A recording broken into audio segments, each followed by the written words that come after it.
We welcome you back inside the Cook Center, getting set for Game 2 of our doubleheader on senior night between the Benedictine Ravens and your MNU Pioneers. I'm Matt Omenson alongside Zion Thurston. We were treated to an incredible Game 1 where your Lady Pioneers dominated Benedictine, winning the Hart regular season conference championship once again. And Zion, we're hoping that this game can give us more of the same. For sure, Matt. I mean, it's going to be pretty hard to follow up what we just watched. I mean, Lady Pioneers just took down the Ravens in blowout fashion. Yeah. I don't know if we're going to get the same type of results with this game, but that's what we thought with last game too. We thought that's true. The last game was going to be pretty close. Got some teams with similar records right now. Pioneers sitting at 13-14 overall on the season. Lost last Wednesday against Peru State in a pretty close one. Lost in the last minutes of the game, 68-66. And then on the other side, you got the Benedictine Ravens sitting at 15-2 overall, 7th in the conference, and they took care of Park pretty handily in their last matchup, 79-63. So it's going to be pretty interesting to see how these two teams collide today. Yeah, these two teams played each other earlier this season in Atchison, and it was the Pioneers on the winning side of that one. They took the win 77-73 over the Ravens. That was back on November 19th, and a lot has changed between these two teams, including the loss of Uriah Boutte for the Pioneers. Fortunately for him, he is out of his ankle boot. He is on the path to recovery, but he will be greatly missed in this game, but we're excited to get even more of him next season. We'll get ready for starting lineups and the national anthem coming up right now. With a 15-12 record overall, they are 11-8 in the conference. The Pioneers are 13-14 overall with an 8-11 record in the Hart.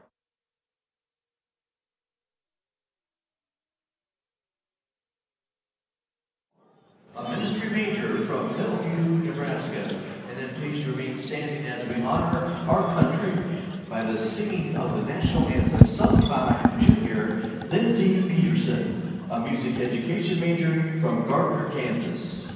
Let's pray. Heavenly Father, Lord, we thank you so much for this wonderful night that we're able to play this wonderful game. Lord, we thank you so much that you're allowing us all to be here, to be able to celebrate our teams and the students that are playing tonight. Lord, help us to just be able to keep these players safe, keep them loving each other and caring for each other while competing at the highest level. Lord, help us to be focused on you throughout everything we do and give you the glory. We give you all the thanks and praise. In your heavenly name we pray. Amen.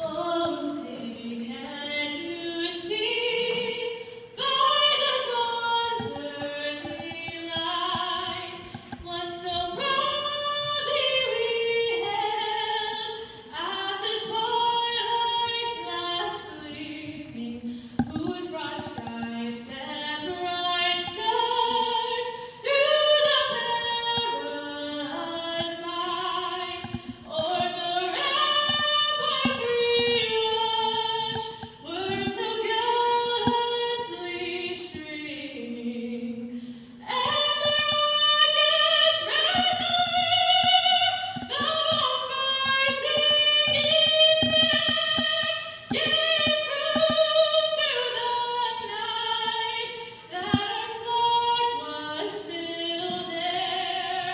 Oh, sailors and star-spangled banner wave o'er the land of the brave and the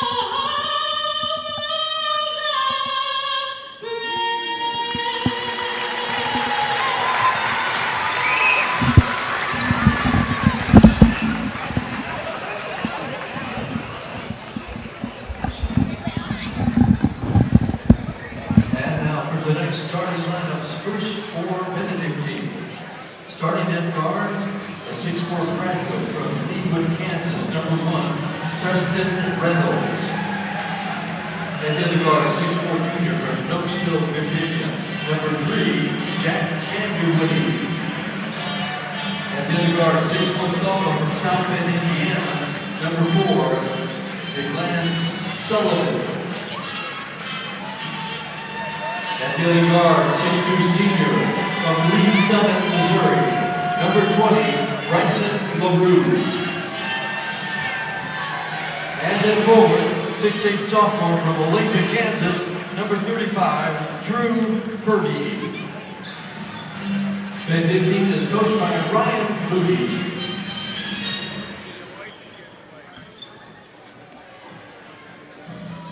And now, ladies and gentlemen, introducing your Pioneers. Starting at guard, 6'4" junior from Lenexa, Kansas. Number 12, Isaiah Cole. That's the guard, 6'2" senior from Harriman, Utah. Number 13, Benson Benedictine.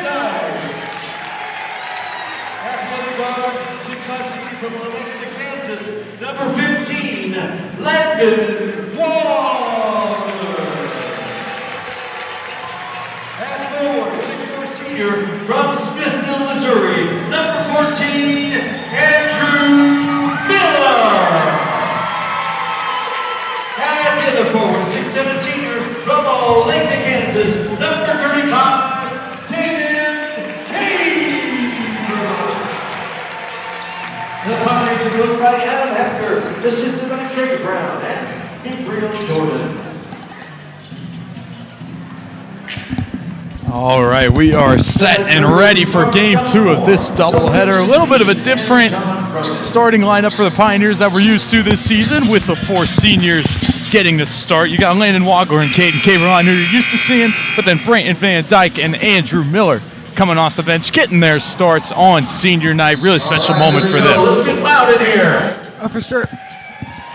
Oh, for sure, Matt. It's awesome to see these guys just buy into the program and be here for the past 4 years, and then just being here on senior night, being able to get their moment to shine here and get their first starts. Absolutely, and all of these players are capable indeed. Here's Isaiah Cole giving it to Brayton Van Dyke. We saw him step up big a few weeks ago, coming off the bench. They get it inside to Caberline. He goes up strong but can't get the finish, and it's rebounded by Drew Purdy and the Benedictine Ravens. The ball handler now is Deglon Sullivan. He is their leading scorer, scoring 16 points a game for the Ravens. Pioneers will need to stop him, and you can see they've got Isaiah Cole as the primary defender.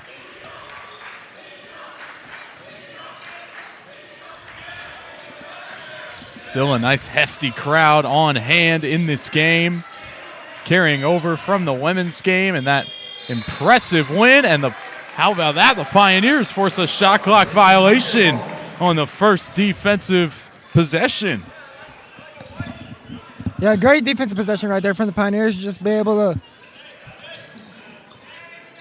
just be able to play tight defense and be able to force that shot clock violation. Granted, they had gotten the rebound right afterwards, so it's kind of one of those situations where it's like, it's a shot clock violation, but not really. You know what I'm saying? But it gets the job done, and Landon Wagler gets the job done, going up with the right hand, putting the Pioneers on the scoreboard.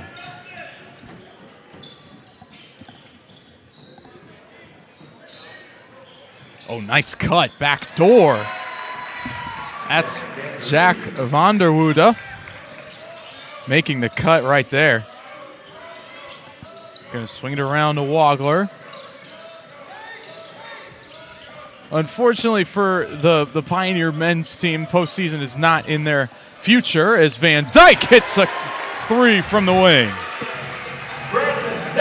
Yeah, heck of a 3 right there by Van Dyke. Just be able to set his feet and make sure the ball goes to the hoop. Absolutely great shot from the senior out of Utah.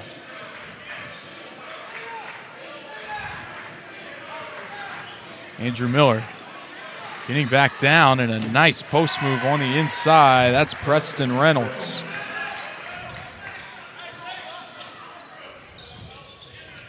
Van Dyke now working on the inside. He spins around and is fouled. So Van Dyke will head to the free throw line.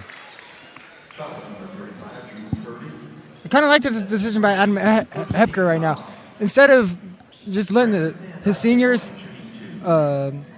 only start and get like a couple of minutes of playing time, he's letting them stay in throughout a little bit of the first half. Typically, you would see like on senior night, they just get to start, and then like a few minutes later, they come out.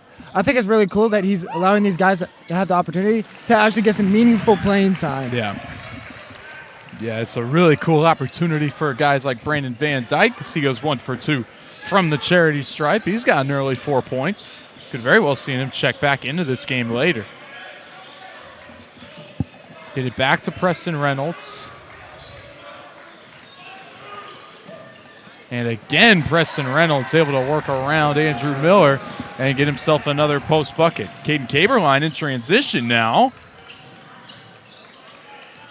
Going down the baseline. As for Benedictine, as we said, they're 7th in the conference standings at 11-8 as their conference record. Miller trying a 3. Too short. Rebounded by Sullivan. Benedictine will most likely be playing the number 2 seed, William Penn, in the first round of the Hart tournament. So they got that matchup to look forward to. But, if they take care of business here in Olathe, there is a chance that they could jump up to the 6th seed, or potentially, if they lose this game, move down to the 8th seed. And if they move down to the 8th seed, you do not want to play number 1 Graceland right now. They look absolutely unbeatable. Oh, yeah. I mean, Graceland's a great basketball team. No one in the country wants to face that team right now. Not at all. Preston Reynolds again, trying to get inside on Wagler. Now Sullivan getting around Van Dyke, and the ball is tripped up. Passing it back, and he passed it out of bounds. Miscommunication between Bryson LaRue and Deglon Sullivan.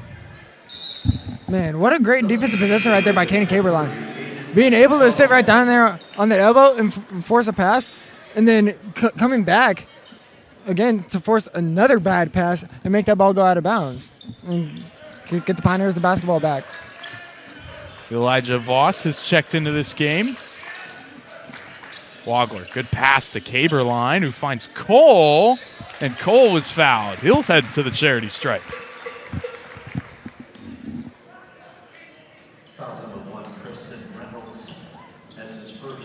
Early in this game, very different from the ladies' game. Pioneers are getting to the free throw line quite a bit.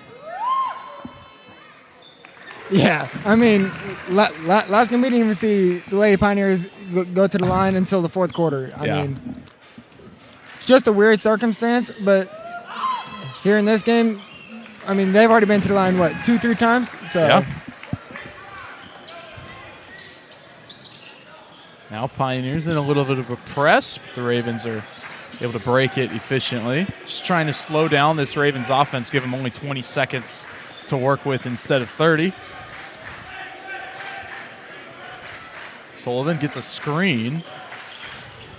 And Van Dyke able to get a takeaway. Here he comes, running the floor and going up and in with the left hand. Man, Brant Van Dyke making his presence known here on senior night. How about a half dozen for number 13? Pioneers with an early 4-point lead.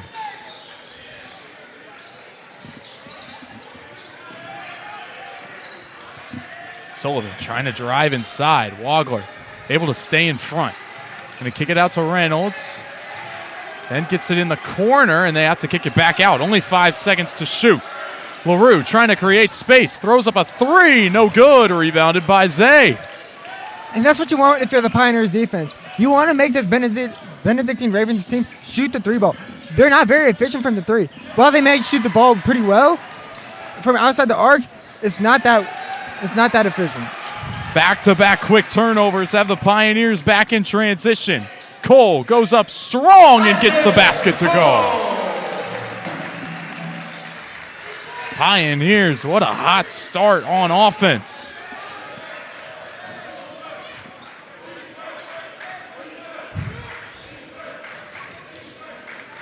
Sullivan still being matched up with Isaiah Cole. Now they got a mismatch on the perimeter. They got a mismatch inside. Here's a 3 ball, no good. Zay comes down with another rebound. Wagler, a 3. His connects. And look at the Pioneers jumping out to an early 9-point lead. Coach Howden and Hepker right here on senior night, you got to be pretty excited and pretty stoked with how this team has started out within the first 5 minutes. Absolutely awesome start for the Pioneers. How about that three from Landon Wagler? He's so good from the wing. They've been forcing Benedictine turnovers. They've been creating plays. How about a 9-0 run for the Pioneers, putting them up by 9. We'll take a quick timeout and be back in 30 seconds.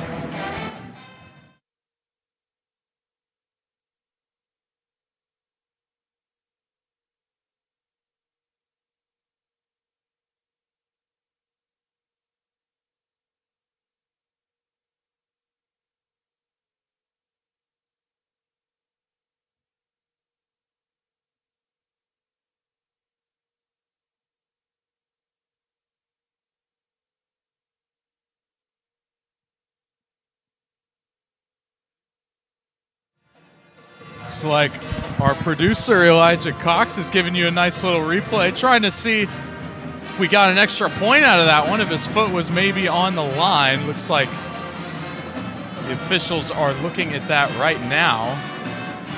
Yeah, that's a pretty tough angle to decide from. I mean, let's take a look at this angle right here. Yeah, different angle. Oh. I think that's still a 3. I think that's a 3-2. Really close. I think it's a 3-2. It's really close. And call on the floor was a 3, and I don't think there's enough evidence to overturn it. Yeah, definitely not enough evidence to overturn that. But we will see. The officials still taking a look at this one. So head coach Ryan Moody getting a little bit of extra money's worth out of his early timeout. Definitely not expecting their team to start this way, with the Pioneers on senior night. They're using that momentum. They're using the momentum they got from the ladies' team in their dominant win, and we're seeing more of the same in this men's game.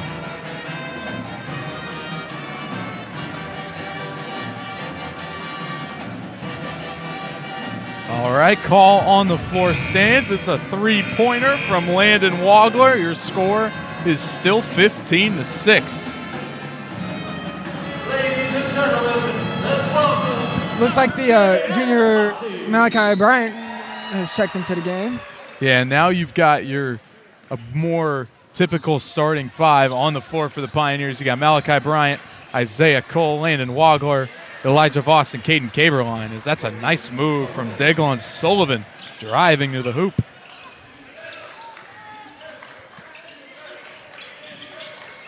Still a really good crowd on hand. Wagler from the same spot. No good. Rebound by Sullivan. Yeah, from the same spot, but not the exact same situation. Had a hand in his face. Yep. Tried to rise up over the top. Going to be pretty hard to make that shot. But I don't hate that shot. Absolutely, especially if he just made it. Now you got the mismatch. Sullivan trying to go around. A kick to the corner. The 3-pointer is good. That's number 30.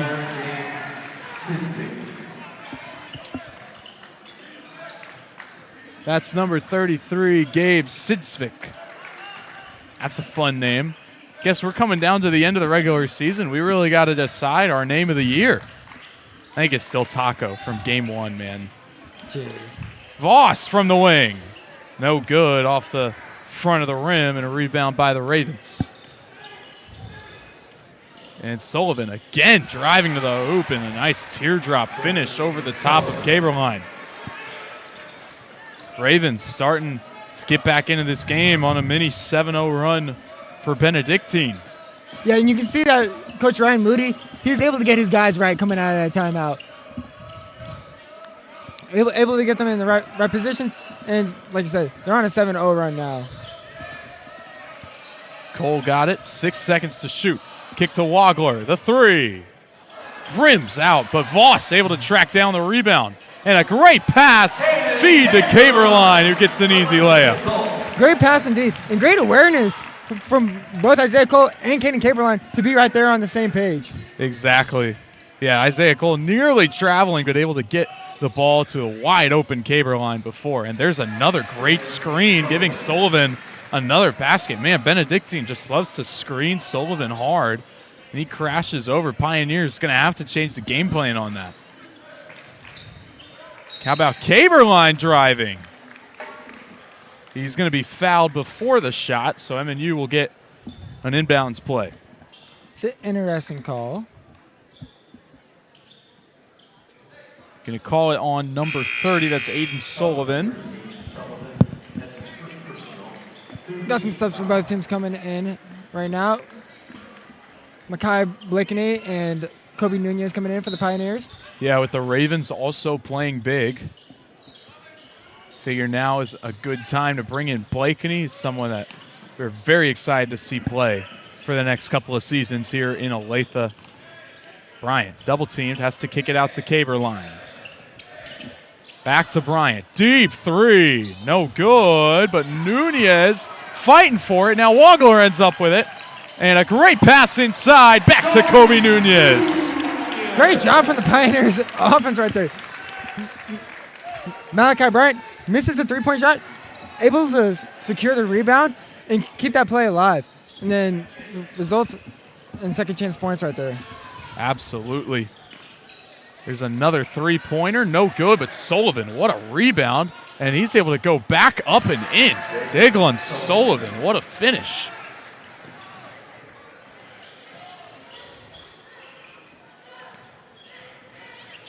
Blakeney off the screen, going to give it to Bryant. Driving baseline. Nice pass to Caberline at the Hart logo. He works inside. Good shot fake. That ball is tipped out. Benedictine with a huge block. He must have got his hand on the ball right there. But from the angle that we're looking right here, it looks like he might got a piece of his arm. But that's the ref's call. That's not our call. That's true. They got a much better angle than we do. Benedictine offense going to reset. Cross-court pass. Now driving baseline and a nice feed, but Blakeney able to get the block in the help defense. And that's one of Makai Blakeney's best attributes. Just to always be aware of where the ball is at and have great effort and have this great heart. Wagler tried another corner three, couldn't find it. Saw a very similar move. The shot fake and drive from Kobe Nunez. Unfortunately, does not result in points. Ravens trying to get their first lead of the game if they can hit a three on this possession.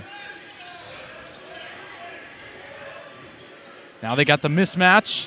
Purdy getting inside, and a jump ball is called. Great tie-up from Kobe Nunez.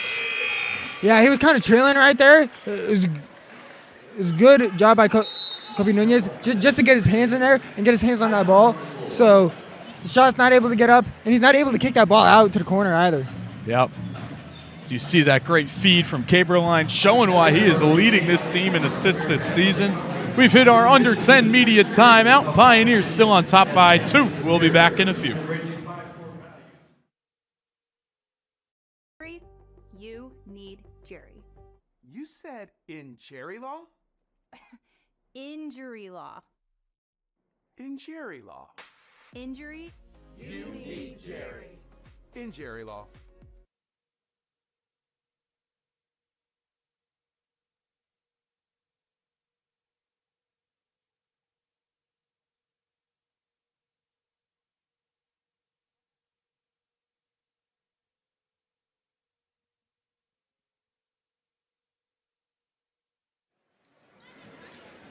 We welcome you back inside the Cook Center. Pioneers up 19-17, halfway through half number 1. And we'll give you a reminder, at halftime we will have our Jerry Wallenstein injury law half-court shots coming up. A few students with a chance to win $1,000 scholarships. I heard one of those students is Aubrey Rogers. So you have to feel she could turn an already really good day into one of the best days ever. Man, that would be awesome for her. I mean, going off for 22 points in that first game to advance her team to the national playoffs and a chance to win $1,000. I mean, man, which is better? No, no. She would take winning conference every single time. Oh, for sure. Such a team player. Isaiah Cole from the wing connects. What a shot! So pure from Isaiah Cole.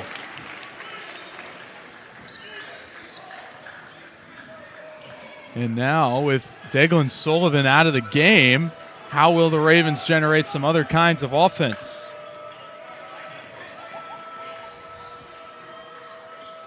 Here's Harrison Kisling. He's going to pass it up. Now driving inside. I think Blakeney got a piece of that one on the way up. Looks like he did. He's making his defensive impact known right here in this first half.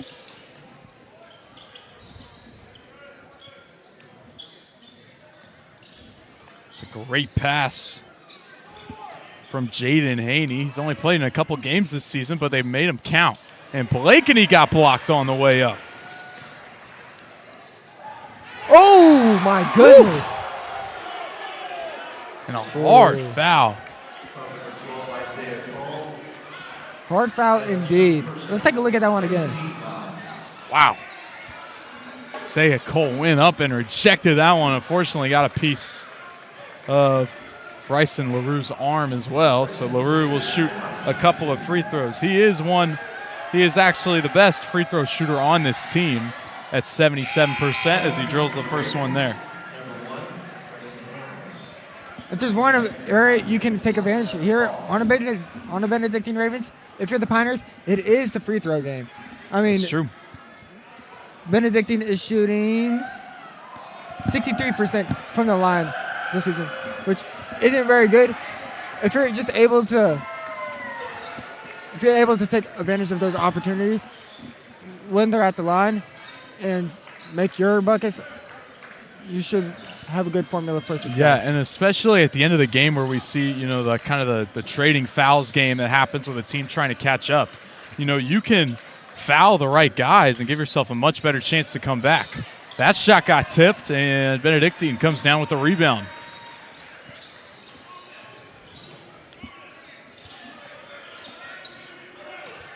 Pass into the corner. To find LaRue. Pulling up from the free throw line and connects. Just like that, it's a 1-point game. Nice effort by Bryson LaRue right there.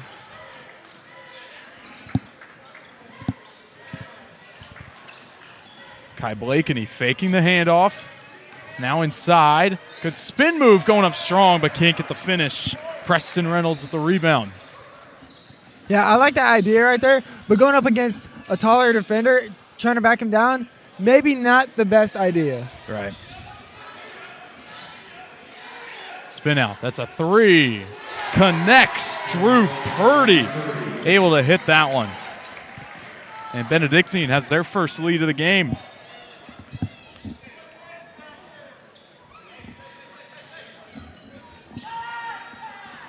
How will the Pioneers respond?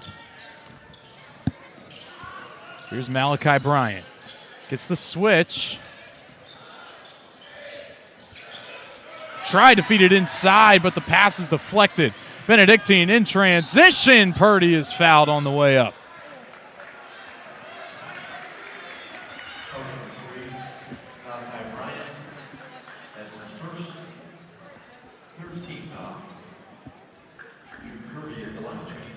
Drew Purdy shooting free throws at a 63% clip and makes the first.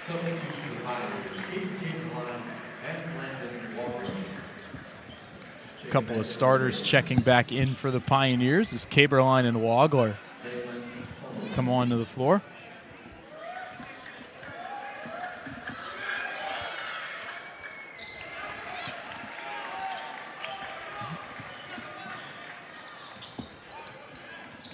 Jaden Haney bringing the ball up now with Malachi Bryant checking out of the game. Gets the screen from Caberline, and nice pick and roll action. Caberline gets the finish.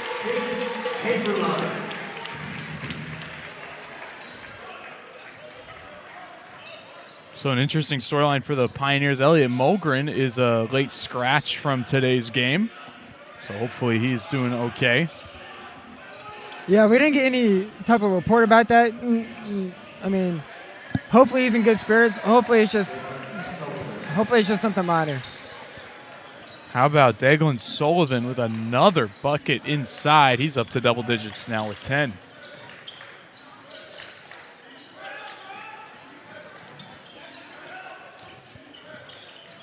Caden Caberline now has the mismatch. Tries to go baseline.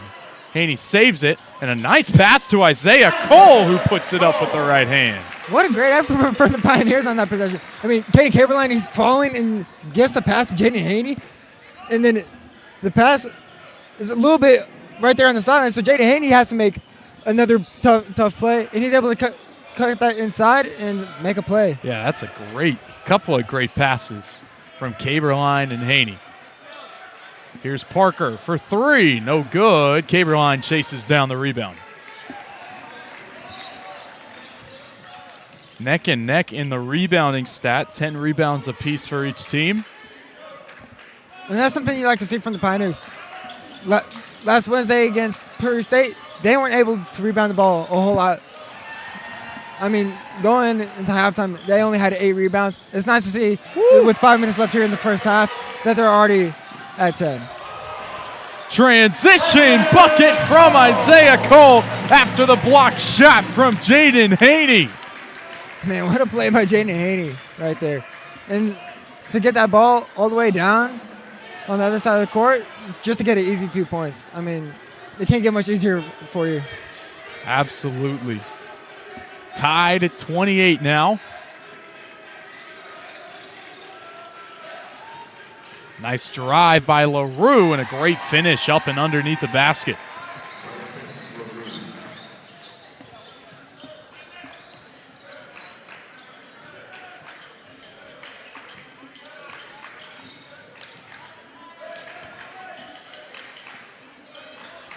Here's Caberline matched up with Drew Purdy. Who will win this battle? And that one is Drew Purdy, able to play solid defense against Caberline's right hook.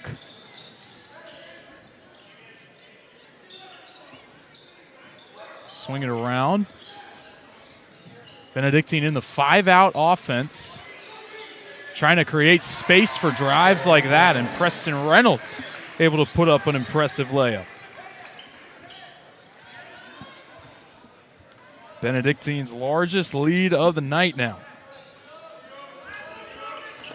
Yeah, the fact that that's their largest lead of the game shows just how close these teams have been playing and just how evenly matched that they are.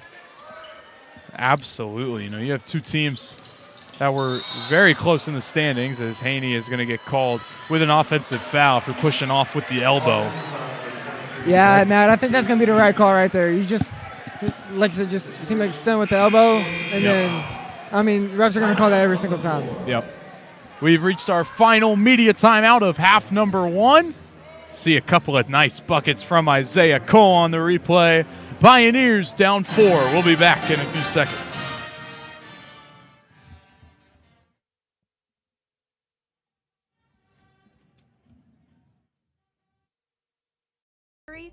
You need Jerry. You said in Jerry law? Injury law. In Jerry law. Injury. You need Jerry. In Jerry law.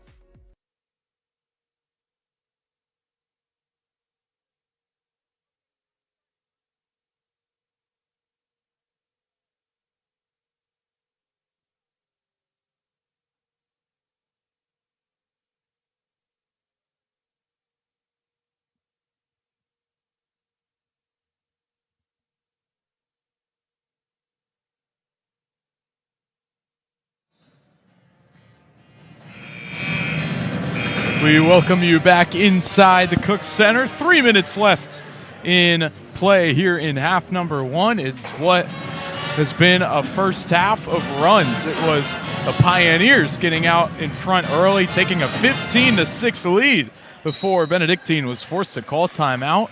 Since then, Benedictine has fought their way back, all the way back to up by 4, and it's been a lot thanks to the man with the basketball now, Daglin Sullivan, with 10 points. And all of them inside the paint. Yeah, that's where Benedictine does most of the damage. It's inside the paint and then inside that three-point range. I mean, they shoot the ball extremely well from inside there. Yeah. I mean, there it is. They shoot 47% from inside there. Yeah, there's another bucket inside the paint as Preston Reynolds able to get inside And this makes Benedictine a very dangerous team to play in a single elimination format like the conference tournament, because they're going to shoot well pretty much every night because they're making so many shots from inside the paint. Isaiah Cole's three won't go. That's something for the Pioneers game. They rely heavily on the outside shot and the three-point shooting, and on nights when it's not falling, then it's going to be really tough to win those games. Blakeney able to come down with a rebound. Van Dyke, he's checked back into the game. Nice crossover. Stopping on a dime. What a Step move. back. Oh, couldn't get the finish. Man, that was a heck of a move right there by Brandon Van Dyke. I mean, if he's able just to put a little bit more touch on that and get through, that's a highlight level play right there. Absolutely. Sullivan coming off the screen. Going to give it up. About a minute and a half left here in the first half. Got to wonder how both of these coaches are going to prepare There you go. going into the second half. How are they going to try to finish? What a feed from Elijah Voss to Isaiah Cole. Getting the Pioneers back within 4 as we approach the 1 minute mark here in half number 1. Yeah, Isaiah Cole's been on nails tonight. He has basically half of the Pioneers' points right now. He has his 13 points. He's been shooting the ball well. He's been cutting. He's been driving. He's been playing pretty darn good defense as well. So. And there's Bryson LaRue getting an and one bucket on the baseline to get another look at Isaiah Cole's bucket. 13 points for him, and Isaiah Cole is much better known for his defense, but he has taken over games before. We saw it earlier in this season when he absolutely took over the game. I believe it was against Morningside. Just an unbelievable game in that one for him. And now Bryson LaRue will get an and one free throw.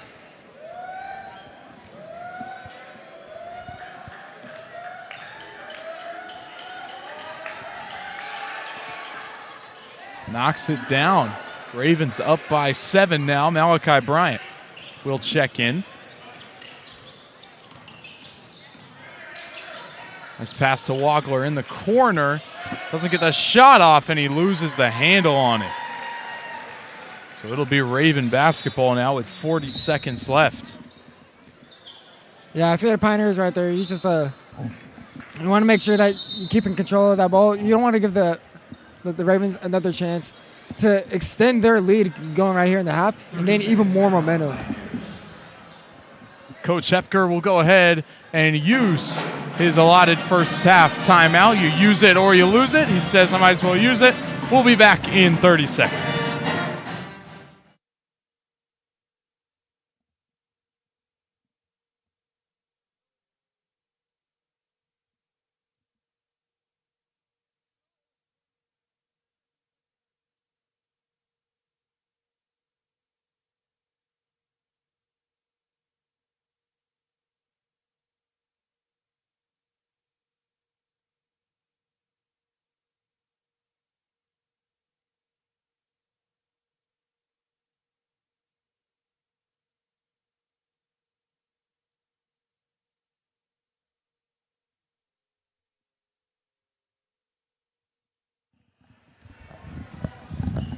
Back inside the Cook Center. Final seconds of action in this first half. Pioneers trying to create a spark before they head into the halftime break. Interesting decision by the Ravens not to go for the 2-for-1 right here coming out of the break. Bryson LaRue trying to find the pass inside. Now he's stuck on the ground, and Caberline gets it taken away. Jump ball. Possession arrow is facing MNU's way, so they can get the last shot if they want it.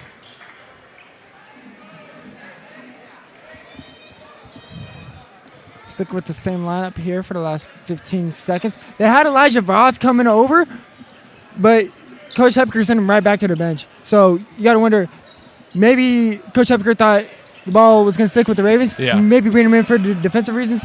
Yep. But let's see what we got going here for the last 3 seconds. Bryant, what a shot from Malachi Bryant as he closes out the half with a tough bucket and brings the Pioneers back within 5. Tough bucket indeed.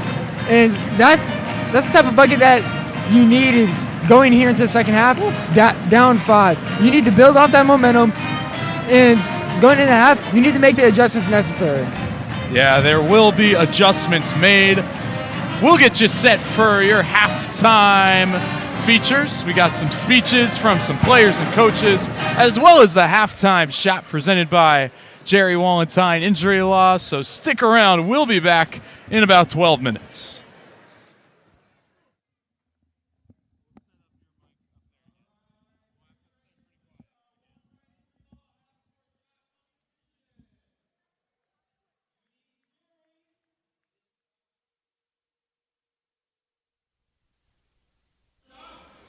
If they're able to receive the shot, $1,000 scholarship here today. You need Jerry.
We welcome you back inside the Cook Center following our halftime festivities. Hopefully next year someone can make a half-court shot, or maybe someone will make a half-court shot in the second half. Who knows?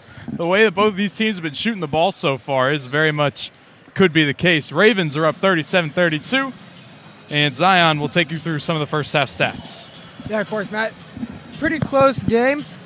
Shooting the ball, Benedictine's been pretty nailed, 60% from the field, opposed to Mid-America's 45. Well, meanwhile, outside on the arc from the three, both teams not shooting the ball well at all. Only 25% for both teams. Yeah. If you're the Ravens and the Pioneers, you want to get high-quality shots up and not just getting the ball and just shooting it.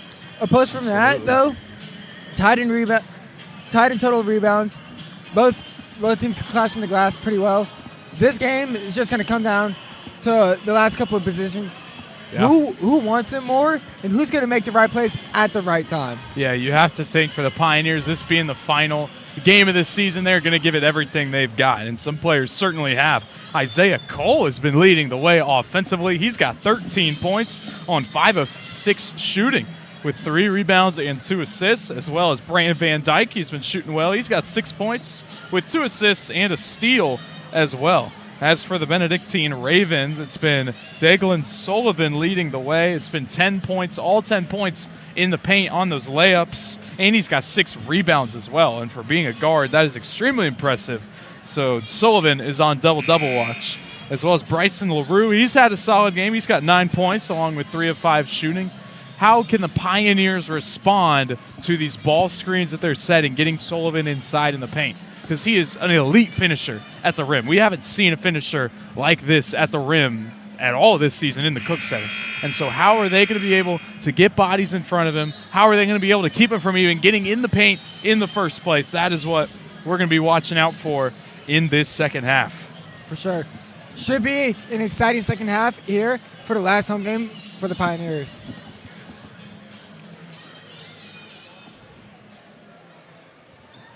On the floor for the Pioneers, it's Caden Caberline, Isaiah Cole, Elijah Voss, Brandon Van Dyke, and Landon Wagler. Getting going. Ravens with the ball to start half number 2. Got to wonder what adjustments Coach Ryan Moody and Coach Adam Hepker have made coming out of this break.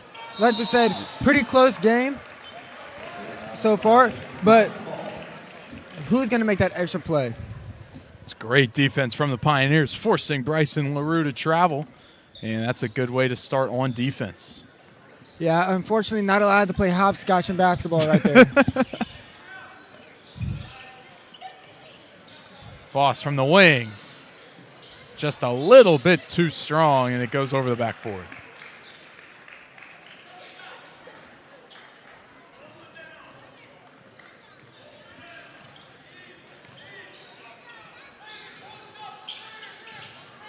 Looks like Ravens trying to create a 3. Now they get it inside to Reynolds. Can Wagler stand strong? Reynolds still working on him. Kick out to LaRue from the top of the key. He connects. Absolutely drilled by Bryson LaRue. And mistake me if I'm wrong, Matt, but I do not see guard Malachi Bryant anywhere, not on the court or on the bench for the Pioneers. Yeah, I think he's being looked at by the medical staff right now. So hopefully Malachi Bryant is okay. We'll let you know if any updates as soon as we get them. And how about that pass inside, Landon Wagler. Great feed from Isaiah Cole to a wide open Landon Wagler.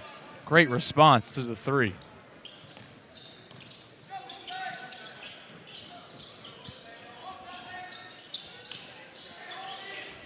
Here's Reynolds now, again, trying to back down Wagler. And a nice step back, but can't get the finish. Caberline able to get the rebound. Van Dyke driving. Kick out to Cole for 3. Too strong, and Reynolds is able to come down with the rebound. And that's what we were talking about just a second ago. You have a quality shot right there, but you need to execute on that shot. Sullivan dribbling all around the paint, finally kicks it out. And Van Dyke able to steal that one away, and that one is poked out of his hands, but it'll still be Pioneer basketball. Great play right there from Brandon Van Dyke.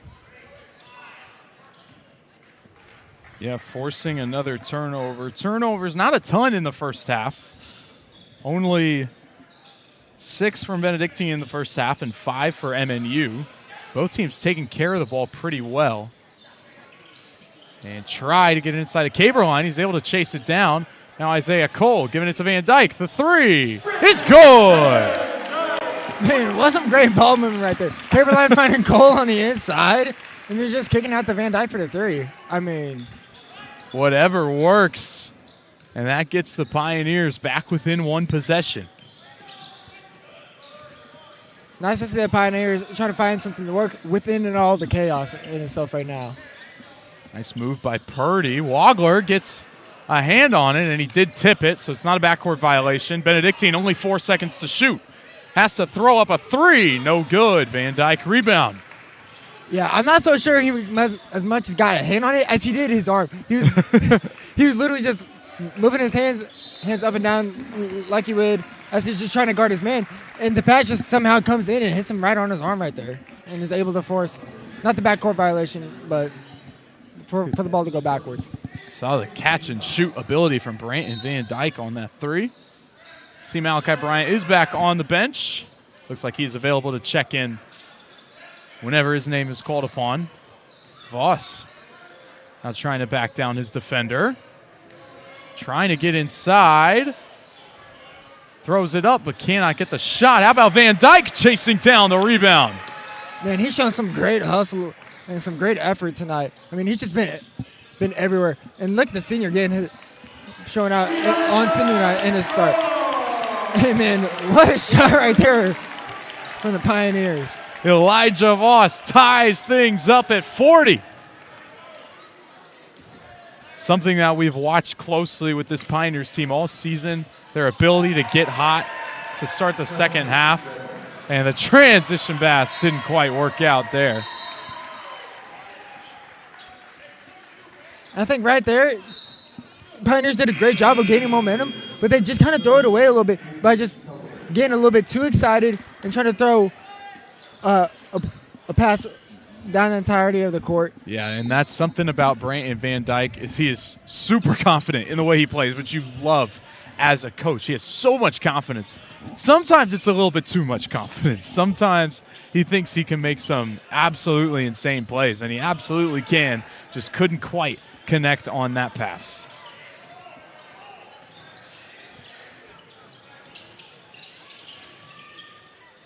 Daglin Sullivan going to give it up. 3 seconds to shoot, running out of time. Has to throw up a three and didn't hit iron. That's a shot clock violation. Good awareness from the Pioneers right there. They see the shot clocks running down, so both of the Pioneer defenders within the area, they both come in and they close out.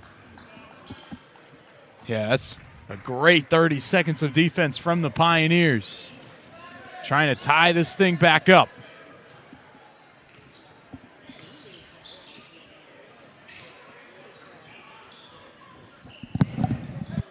Trying to get Isaiah Cole on the underside of his player. He's got it now. Kicking it to Voss. And they'll reset. 5 seconds to shoot.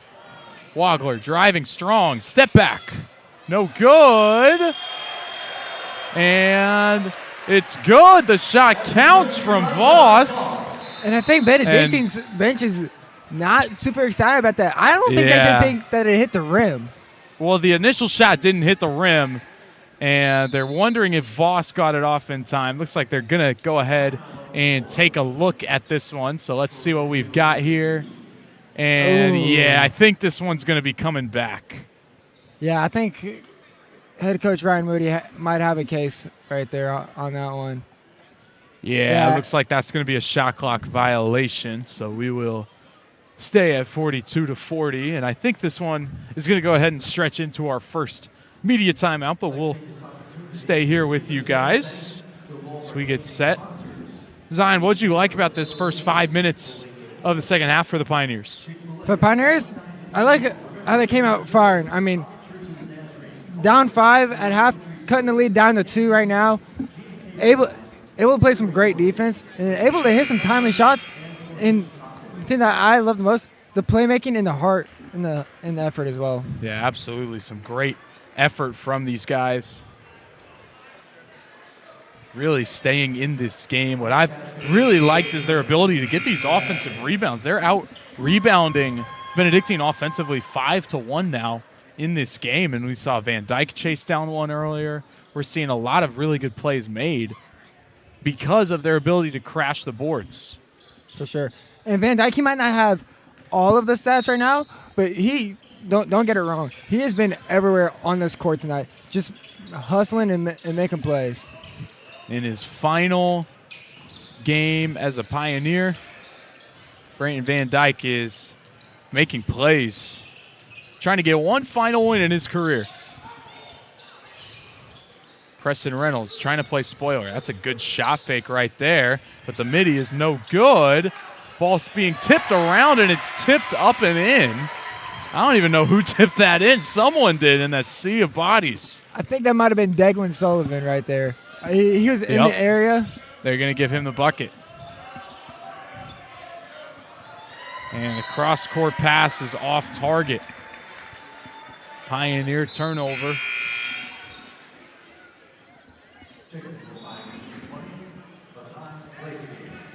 And here's Malachi Bryan coming in. Didn't see him coming out of halftime on the bench. Probably was dealing with the medical staff. Probably getting a little bit of extra tape.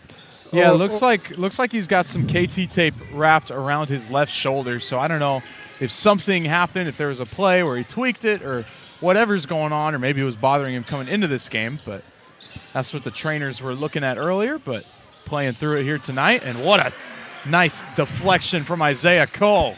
For sure. You got to wonder, are they going to keep him on a minutes restriction here in the second half? Or are they going to try to let it rip in the final game this season? Yeah, usually Malachi Bryan plays more minutes in a game up to this point. Been sitting out a little bit more, but that could be because of senior night or with these other factors. He'll try a three from the corner. No good. Rebounded by Benedictine. Now they're pushing the floor. LaRue, no one around him. Can't hit the three. Voss comes down with a good rebound. It's a really good rebound from Elijah Voss. Up the floor to Wagler, no good, and Sullivan with a rebound. Sullivan up to 8 rebounds now, so 2 away from a double-double. It's pretty impressive from a guard to get 8 rebounds. Yeah, absolutely. I mean, you know, we see guys like Russell Westbrook back when he was on the Oklahoma City Thunder averaging a triple-double a night. He always works so hard to get those extra rebounds.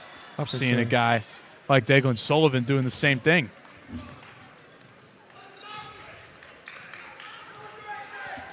He's got the ball here. Ravens going to kind of slow this game down a little bit.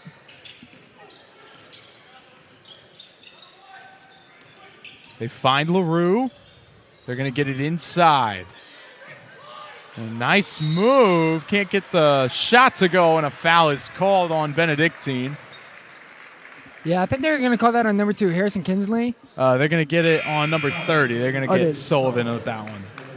They did get it to Sullivan? Yep. I thought it might have been on Harrison just because he was coming in a little bit out of control. But if they're going to call that on Sullivan too, I don't think the Pioneers are going to complain all that much.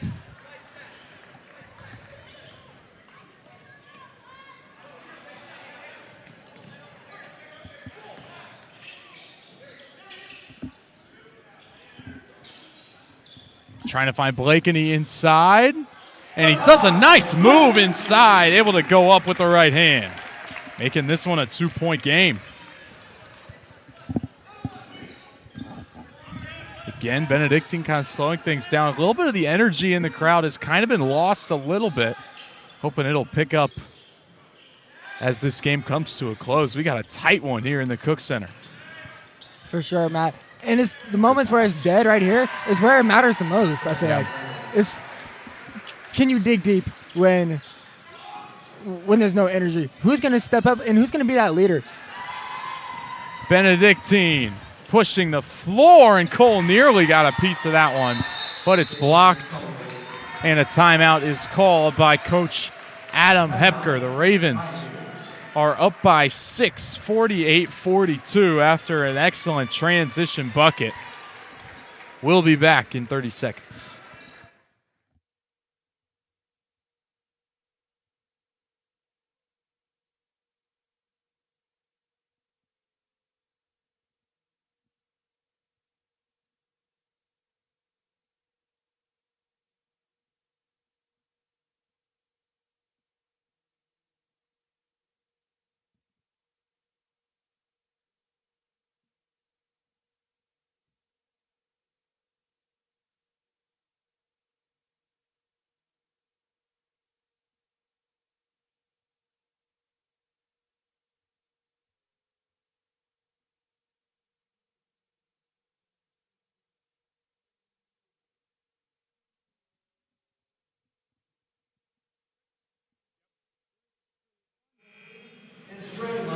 We welcome you back inside the Cook Center because your Pioneers hit a three-pointer.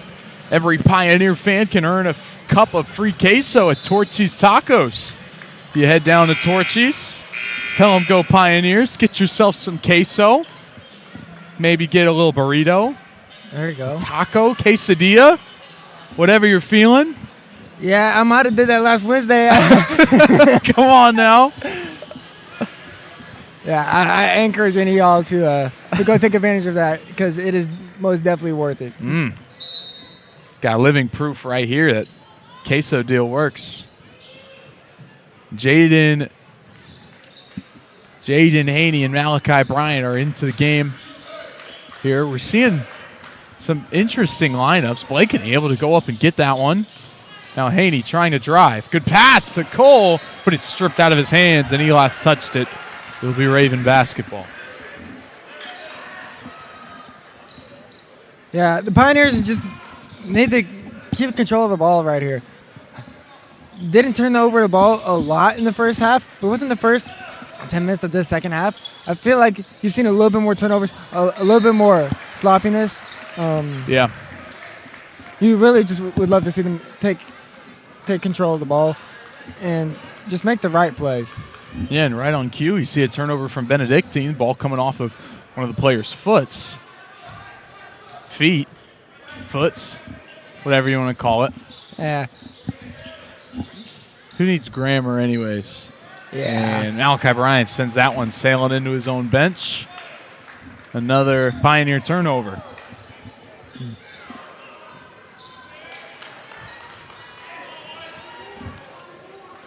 Play call coming in from number 2, Harrison Kisling.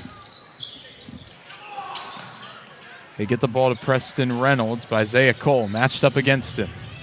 Staying in front, and a foul is called, and one from Preston Reynolds. Yeah, man, I'm not sure that's what you want to see if you're the Pioneers right now.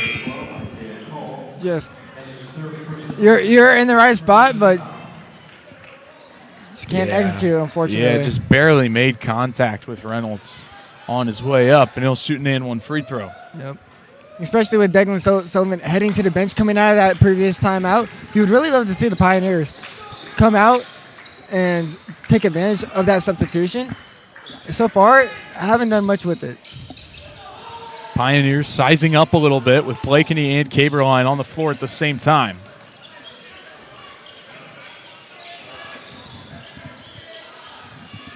Malachi Bryant now, 6 seconds to shoot. Gets it inside to Blakeney.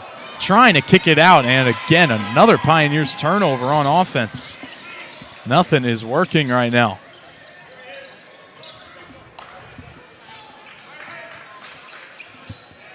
Looks like Coach Adam Hepker is sending a few substitutions in. Just waiting. Trying to mix up the lineup. Try to get something to work. Here's Drew Purdy. Tough fadeaway basket, no good. Rebounded by Blakeney. Malachi Bryant pushing baseline. able to kick it out to Nunez. Corner three is good from Kobe Nunez. That's exactly what you needed if you're the Pioneers right there. And especially Malachi Bryant, staying composed. Had to stop, didn't look left, didn't see anyone, looked right, came back left, had Kobe Nunez in the corner, was able to make that pass, and they're able to get the wide open 3 shot. Offensive foul is called off ball on Bryson LaRue, and that takes us to our under 10 media timeout. But the MNU Pioneers are hanging in there after the big 3 from Kobe Nunez. This is a 5-point game. We'll be back in 30 seconds. You need Jerry. You said in Jerry law? Injury law. In Jerry law. Injury. You need Jerry. In Jerry law.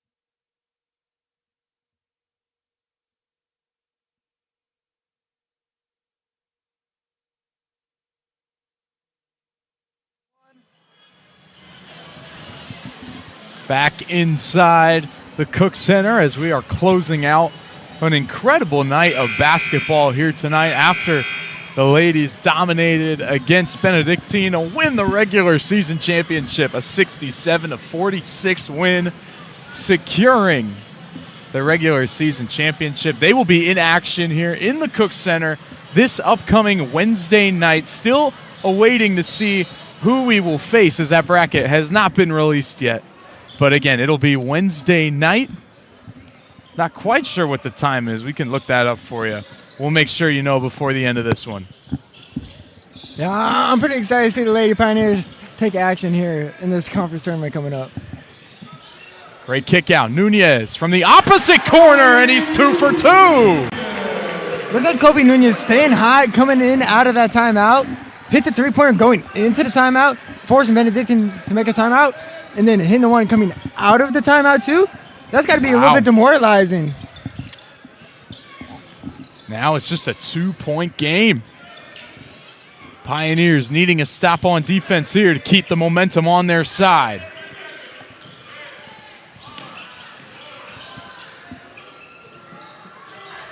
Vanderwoode unable to get it, but Benedictine able to chase it down. And Bryson LaRue pulling up from the elbow, no good. Caberline comes down with it, but a foul is going to be called on Jaden Haney.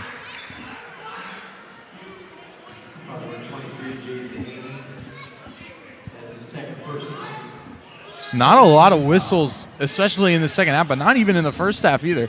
Ravens only have 3 fouls right now in the second half, and the Pioneers, that was just their second.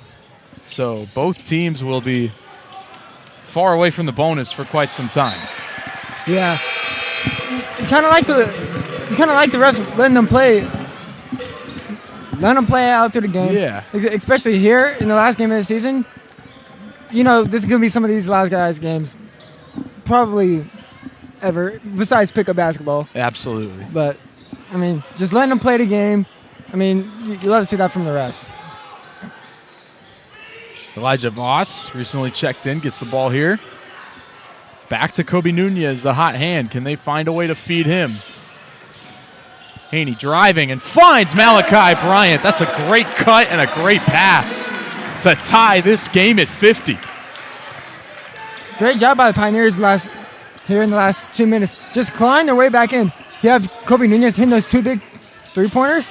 And then, was that Malachi Bryant, was it? Yeah. It was. And then getting that layup to tie this ball game up.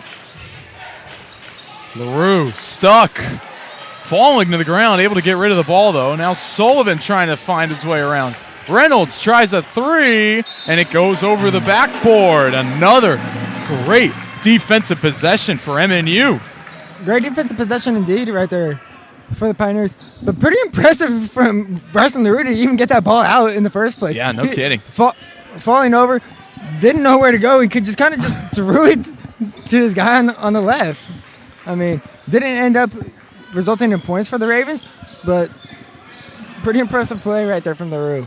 Now Pioneers can take the lead. So he had to get rid of that one and threw it directly into the hands of Preston Reynolds, who throws it down with authority.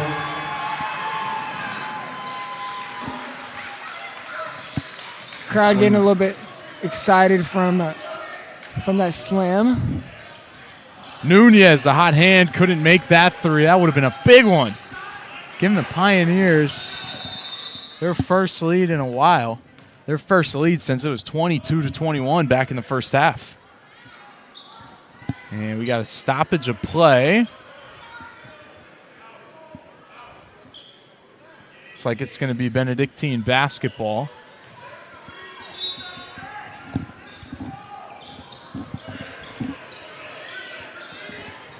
Here's Declan Sullivan.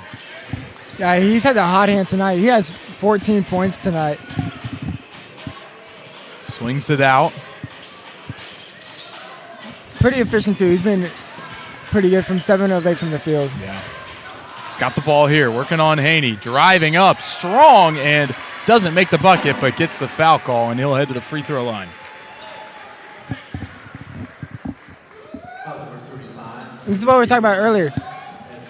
Benedictine this season not been great from the free throw line. In this game though, they've been really good, but overall in the season, not amazing. Yeah, they really have stepped up from the free throw line. Now 6 of 7 up to this point in the game.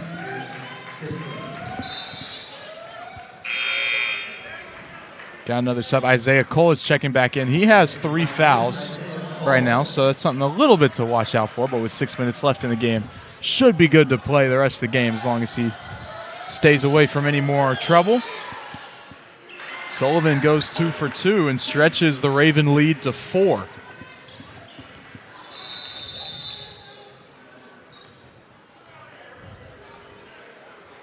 And we have another stoppage of play here.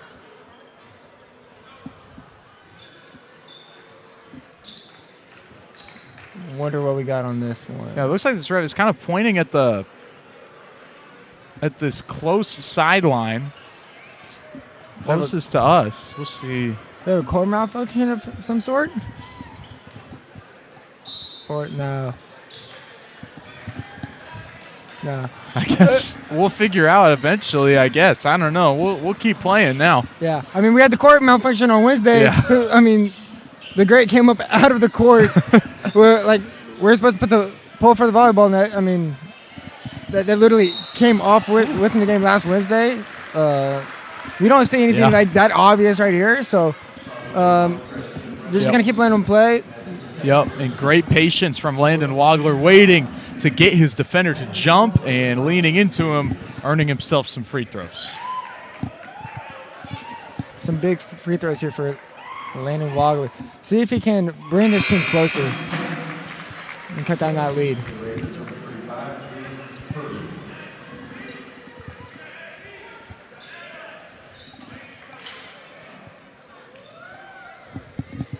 Shooting 73% from the line this season.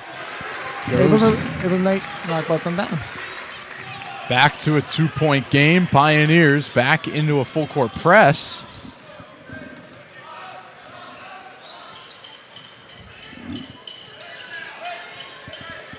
Sullivan getting the screen. Haney going to fight over it, though. A 3 from Jake Purdy. Drew Purdy is good. Yeah, Drew Purdy was looking like Brock Purdy right there. Dish and dimes. Bryant off the screen. Great pick and roll action, but it's blocked by Purdy. Yeah, Purdy making plays on the offensive end and the defensive end. Pretty good sequence from Drew Purdy right there. Good sequence indeed, and now Benedictine going to kind of slow things down. Try to take up as much of the game clock as you can with a 5-point lead. Reynolds trying to drive, loses the handle, and I think Isaiah Cole got a piece of it. So the Ravens will get the ball and have 5 seconds to shoot when we come back from our final media timeout. 4:34 left in this one. Pioneers only down 5, looking for one more comeback this season. we'll see if they can get it here in about 30 seconds. You need Jerry. You said in Jerry Law? Injury law. In Jerry Law. Injury. You need Jerry. In Jerry Law.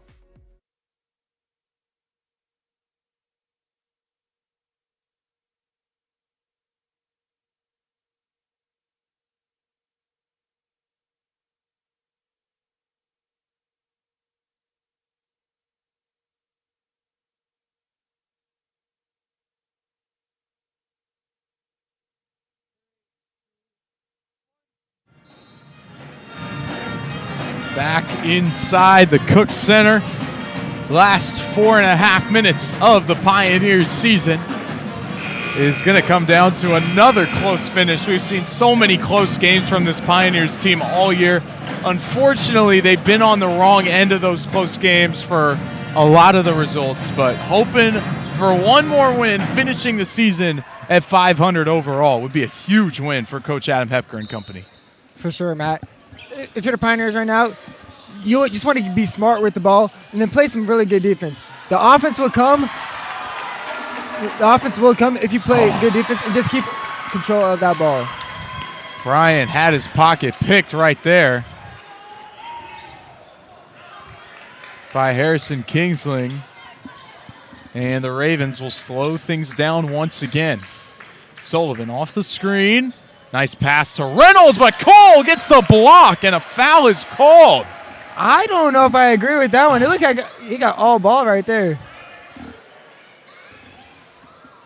Let's take a look at that one again. Oh, they're calling the foul on Caberline coming from behind. That makes sense. Makes a little bit more sense. Reynolds misses the first, so it'll still be a two-possession game even if he makes his free throw. That's big for the Pioneers. Now they don't have to worry about having to dig out of a three-possession deficit. Especially with only 4 minutes left. Each point here is valuable, and time is a luxury right now. Isn't a luxury right now. Brant Van Dyke back into the game along with Malachi Bryant, Landon Wagler, Caberline, and Isaiah Cole. Wagler finding Isaiah Cole on the baseline, trying to direct traffic. He finds Caberline now at the block. Gives it to Van Dyke. Oh, filthy crossover, but can't hit the three. Yeah, the senior's been pretty sharp today. 9 points. Just not able to get that one to fly. Yeah, and it's a shot that you like, especially from Van Dyke, but you're really hoping for some easier shots closer to the basket here in these late stages. Good closeout from Van Dyke. Trying to get him with his leg right there. Sullivan has to throw a step back, didn't get it, and the putback is no good from LaRue. Good effort from LaRue right there. Good pass to Cole. Goes up strong and gets it in. And the lead from the Ravens is cut down to 4 after the Isaiah Cole basket. Yep. Good find right there from Malachi Bryant. Just to force that ball inside and to feed Isaiah Cole for an easy hook shot. Isaiah Cole with 15 points now tonight. He's looking to maybe set a new career high. His career high right now is 17 points. See if Cole can get that late in this game. Sullivan still working on Bryant. Finally goes up and somehow makes that one. I don't know how he found the bottom of the bucket with that one. Yeah, that's a tough shot. But that's what he's been doing all season, man. I mean, he's been lethal from inside. He's been shooting 55% from two-pointers this season. Yeah, and even just tonight, he's shooting 9 of 12. Or no, excuse me. He's shooting 8 of 10 from the field tonight. It's some really impressive stuff. Benedictine calls their second timeout, so we'll take a break. Be back in 30 seconds.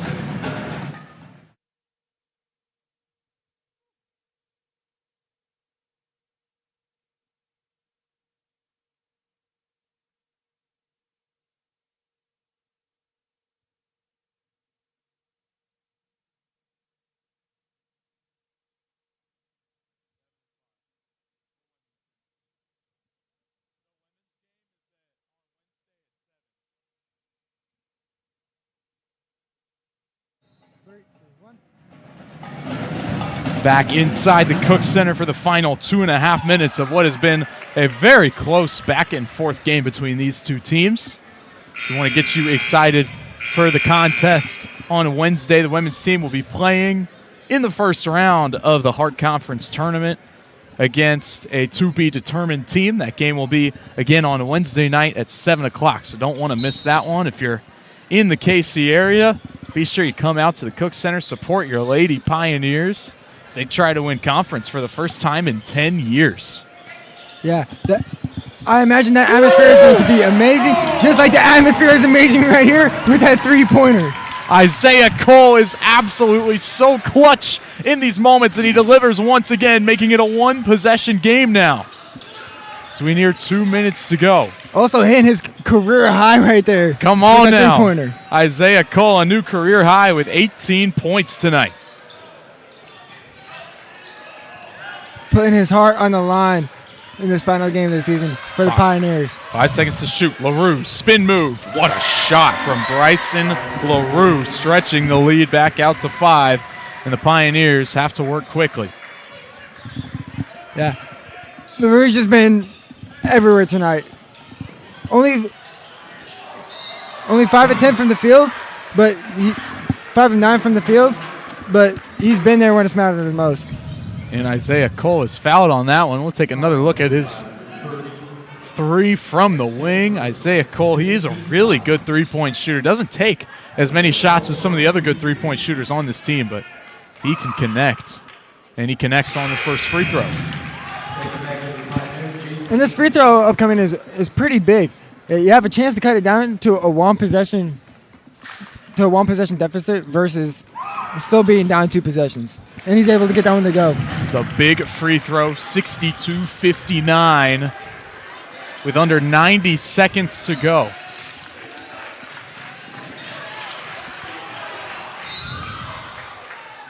And it looks like a foul.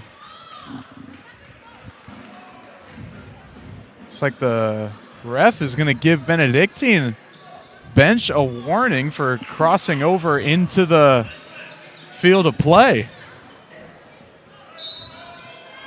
Yeah, you got to be a little bit careful there. I wouldn't imagine they get another warning or anything like that with only a minute 20 left in the game. But it is notable. Van Dyke nearly causing a turnover there. It'll still be Raven basketball, though. 13 seconds to shoot. Yeah. Get it in to Daglin Sullivan.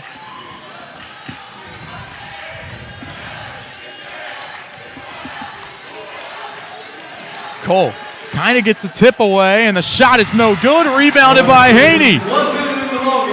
60 seconds left. Coach Hepp will use his third timeout here to try to draw something up to get this game even closer or potentially take the lead. What a huge stop. Yeah, if I'm Coach Hepp here, I'm trying to get something quick.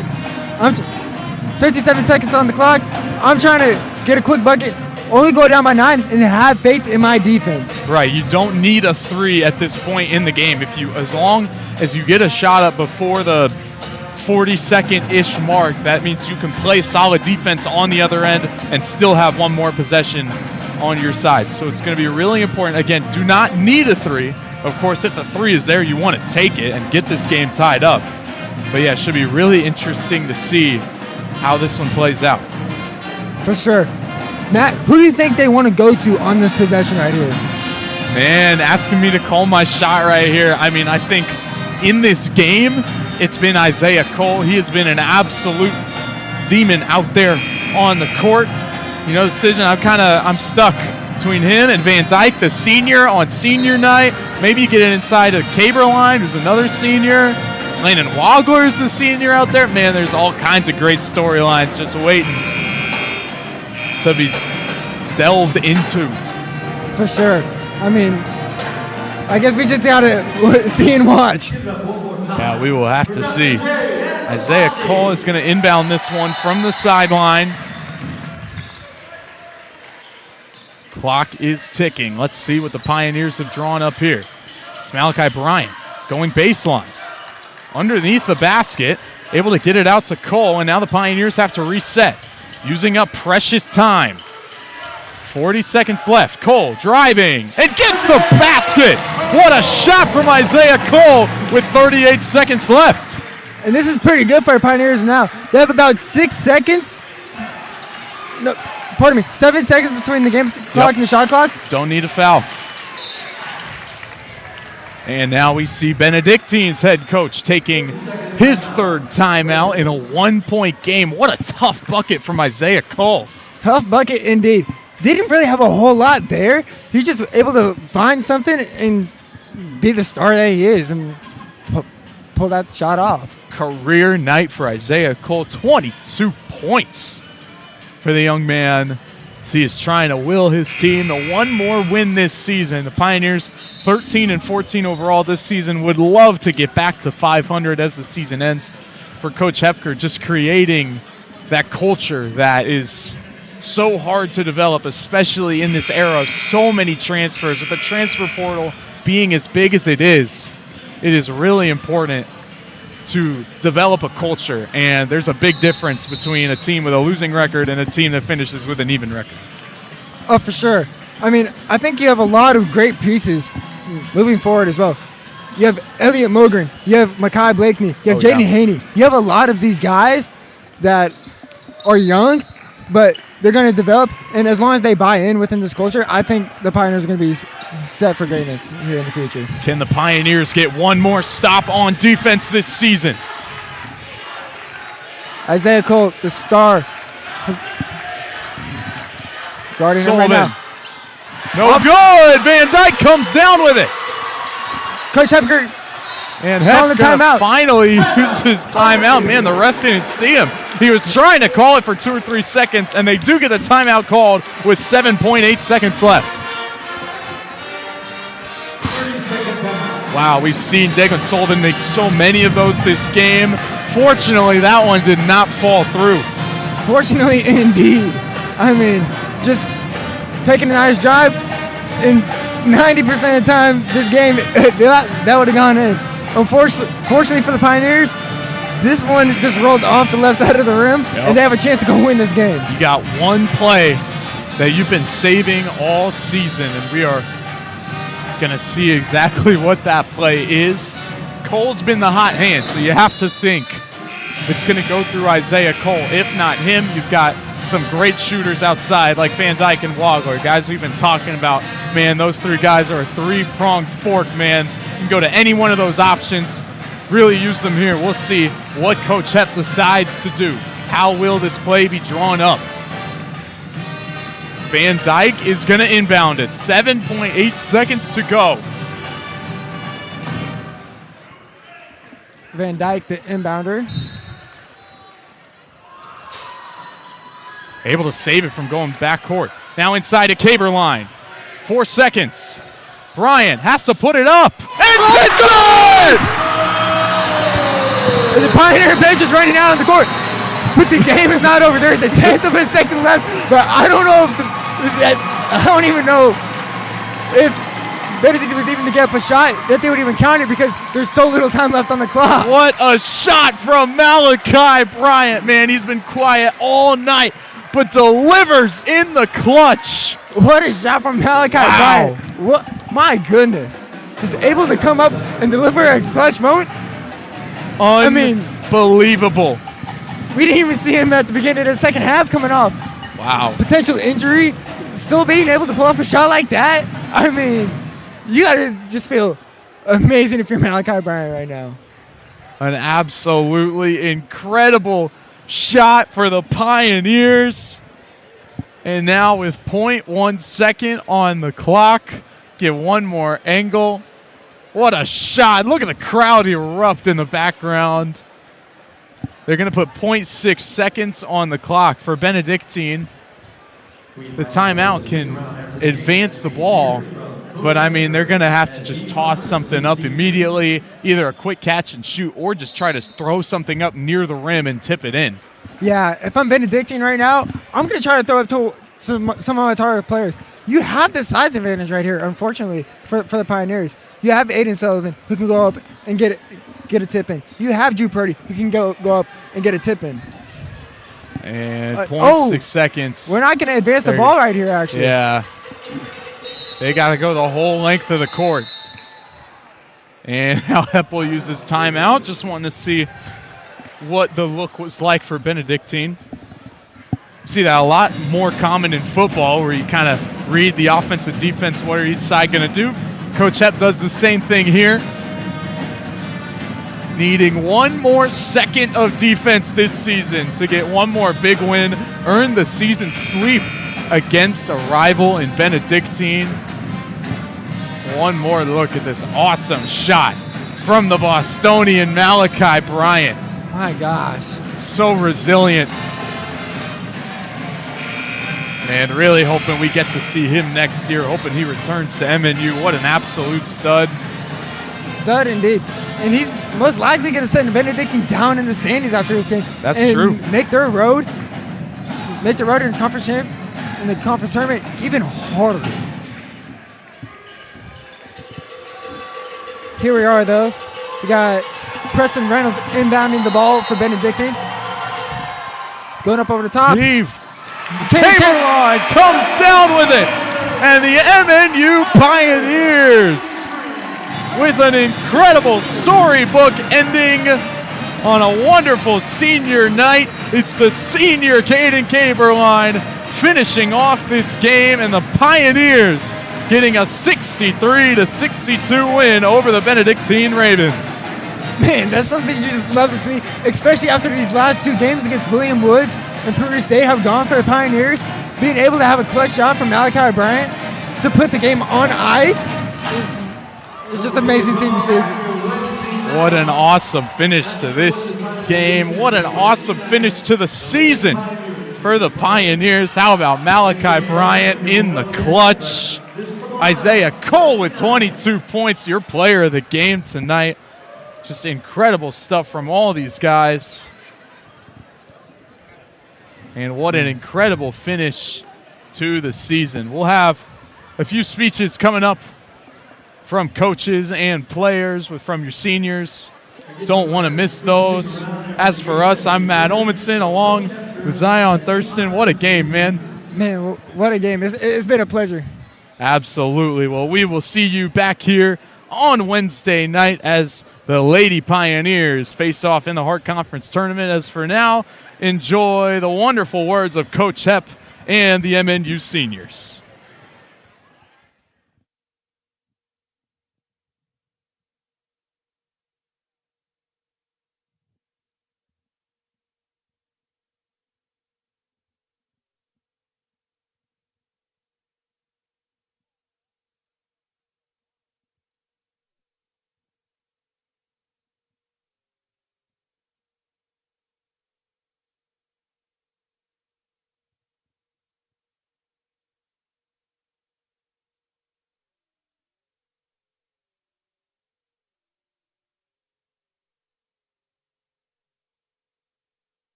All right, ladies and gentlemen, here is your coach, Adam Hector.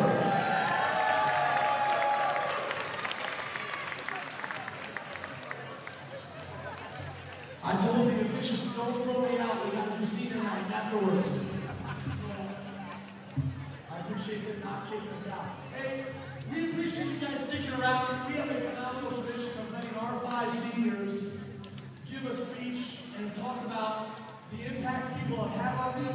Thank a bunch of special people. I know it's getting late. Shout out to our girls team on the conference champs. Let's give them a hand. I'm excited to have you guys here, our seniors, reflect on their journey. Thanks to people. These 5 guys that we're getting ready to honor are a very, very special group who've had an impact on the court, but off the court as well. Our first senior is Landon Wagner.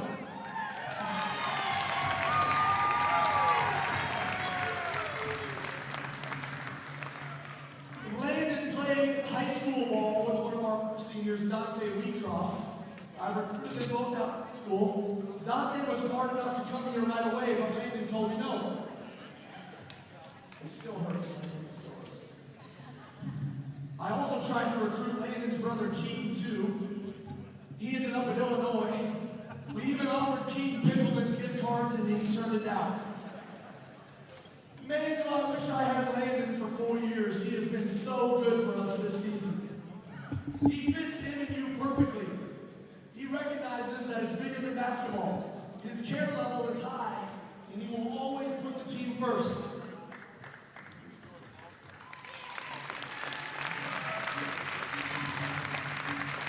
Landon will be dearly missed. Nearly every day at the start of practice, he's one of the first guys to greet me with, "What's up, dog?" Landon started the first 6 games of the season this year, and Uriah was playing really well for us off the bench. I approached Landon about allowing Uriah to start in his place, and he kind of laughed at me and said, "Coach, of course Uriah is hooping. Team first, self last." Absolutely. Those are the kind of dudes that we want in our program. Those are the kind of dudes who become men of impact, as we say. There are not many kids in today's self-centered world who would have handled that conversation as well as Landon did, and it speaks to his character and the man his family have raised. Let me give you some numbers from Landon's senior year. He averaged 10 points per game this year as our 3rd leading scorer and made over 50 threes on the year, shooting darn near 40% from out there.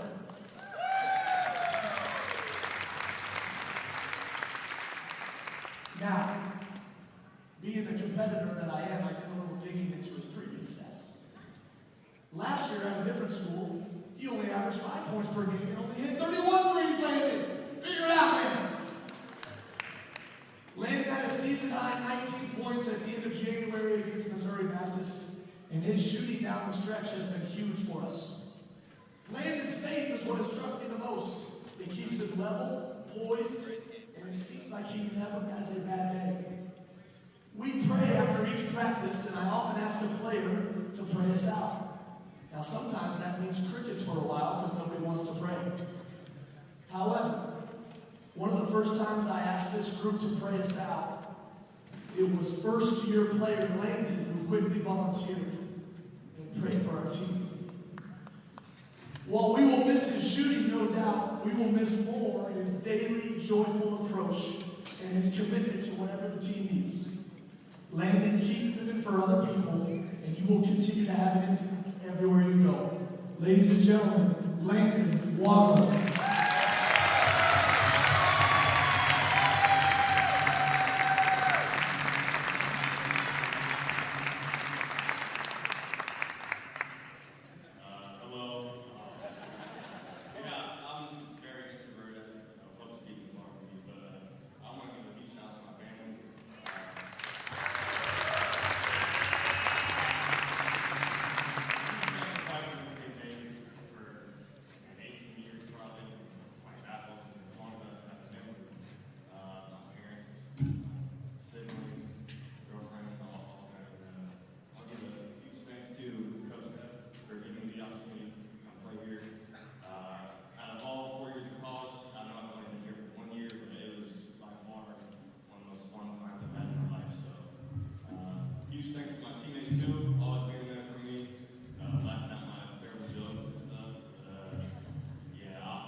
Class as head coach, and they've stuck with us all 4 years. And in a day and age where transferring is king, their commitment and loyalty should be acknowledged.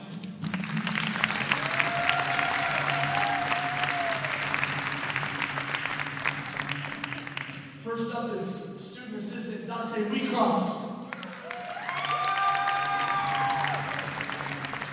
Dante played for us for 3 years before volunteering to help us as a student assistant role this season, and he has been phenomenal.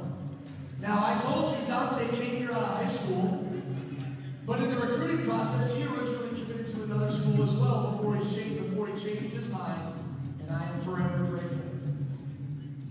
Dante's impact has been felt both on and off the court. On the court, Dante was part of 2 national tournament teams his freshman and sophomore years and was a vital piece of our scout team. Dante had those guys dialed in. It helped our team so much. Dante would come up with his own play calls for the other team's plays and make sure his teammates knew them well. He would battle more talented players daily and never back down. Having unselfish players like Dante who rarely see the court in games are critical to successful teams, and we couldn't have done what we did those 2 years without him. On the bench in games, no one brought more energy, or juice as we call it, than Dante. First one off the bench during timeouts, high-fiving guys, speaking life, he did it all. I'm not sure we've ever gotten more bench warnings from officials than those 2 years we had Dante now. I don't tell our players enough, but while each player's role is different, their value to us is the same. Dante embodied sacrifice, and again, this is just so rare in today's day and age. The only thing I wish Dante would have done a little bit more those first couple of years is go to class.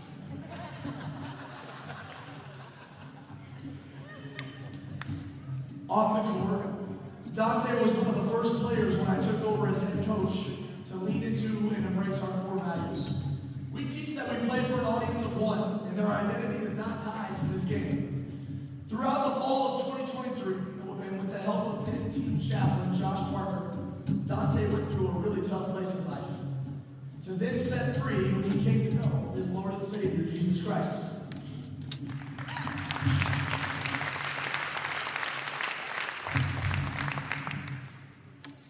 In my head coaching career, Dante was the first player of mine that I was fortunate enough to help baptize. It didn't just change Dante's life, it changed mine.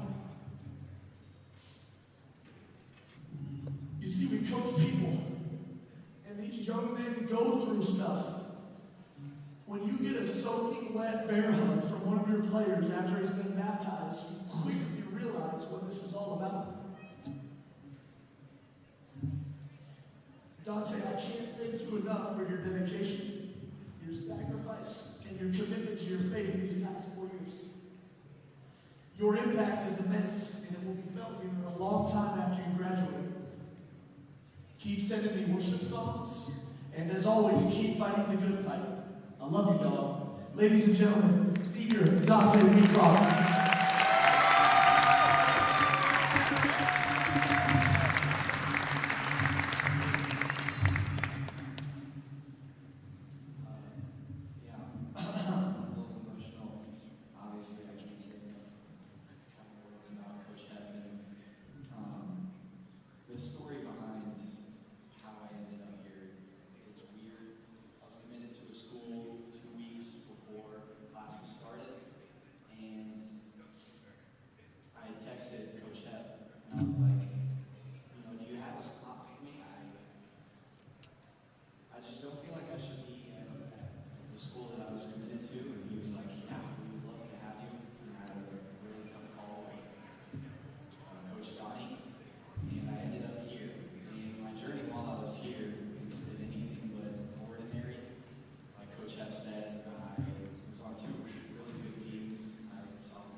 Coach Hep said, my faith. You know, when I got here my freshman year, I was a shell of a man. I had no idea what life was like. I had no idea what living was really like. I lived for myself, and thanks to Coach Hep and Josh Parker, our then chaplain, I realized what quickly hit me is the most important thing, and that's living for the Lord, that's living for Jesus Christ, and making yourself nothing. I think any one of these guys would tell you, like, it doesn't matter what kind of day I have, I try to be as happy and hug as many of them as I can, and that's the joy that comes from the Lord. And so, more than any basketball stat, any game, any great victory like the one we just had, the most important thing is Him, and that's all I want you guys to take from my time here, and what this school means to me. So, thank you.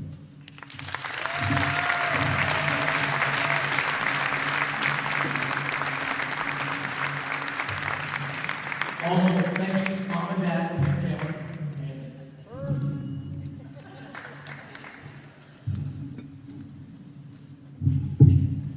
How about that testimony, you guys? Holy cow, yes. Yes, eternal victories, guys. Our next senior is Andrew Miller.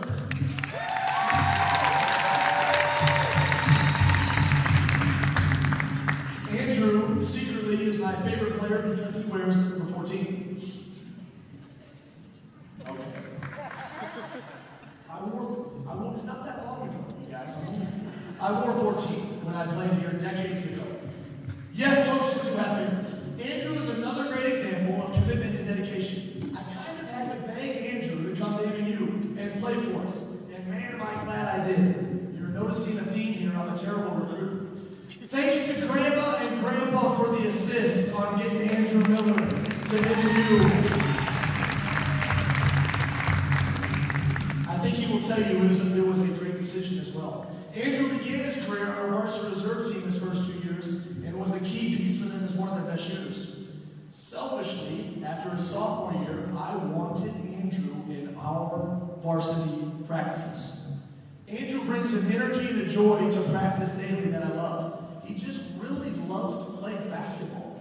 And you can tell when you watch him daily. I think a lot of guys think they love the game, but Andrew truly does. He is a phenomenal teammate and has a really high basketball IQ. He is consistently pointing things out to me or giving me ideas during the game that is invaluable. This is a kid who saw very few varsity minutes in 2 years, and yet gave us everything he had every single day. I distinctly remember Andrew telling me one day last year in the junior, Coach, thanks for letting me be a part of the varsity. I'm loving it. An attitude of gratitude like Andrew's is a powerful thing. More importantly, Andrew's time here at MNU has changed his life forever as well. I'll never forget going to lunch with Andrew in Casey Jones. I got to hear his story, the highs, the lows, and how God had changed his life. I also got to hear about his wonderful fiancée and how great her and her family have been for him. And like me, it seems he has outkicked his coverage there. Then team chaplain Josh Parker and I got to baptize Andrew in the fall of 2024. I've said it before and I'll say it again. Eternal victories, these are the ones we are after. Although it would be nice if we could flip and win some more close games, fellas. Wednesday night, after yet another heartbreaking loss, Andrew was leaving the alley room upstairs where we eat post-game meal.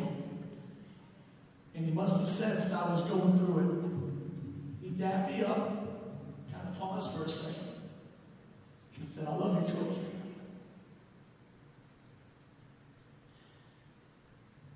Andrew, the joy and kindness you exude on a daily basis will serve you and your family well. And I love you too. Ladies and gentlemen, senior Andrew Miller.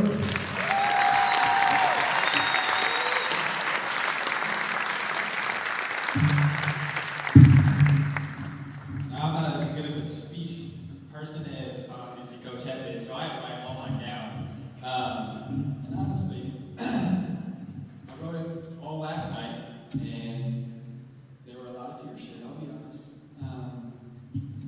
I'll start by saying, standing here tonight is honestly a surreal feeling. I grew up in this gym, going to camp all the time, and having my grandparents here and taking me all the games as a kid. It was always kind of like a dream come true if I could have played here. When I first put this jersey on, senior night felt like something that would never come. Now here I am, it's crazy how fast the years flew by. Now before I thank anybody else, I want to thank my Lord and Savior, because none of this would be possible without him. Blessing me with the ability to play this game, the opportunities that I've been given, through the highs and all the lows, the wins and all the tough losses. My faith has kept me grounded and has reminded me that there's a bigger purpose beyond just a game of basketball. This is going to be a hard transition for me, because basketball has always been more than just a season or a schedule to me. It's been part of my daily routine, and it's what consumes my mind. The early morning lifts when we're all half asleep, but we still showed up. The conditioning, well, some of us, I feel like there's people there very often. But the film sessions, some longer than others, where we had to be honest about our mistakes, and the practices where we just competed it so hard that it felt like we were playing a real game. Those moments are the ones that most people never see, but those are what I remember the most. This program has taught me so much more than just how to play the game of basketball.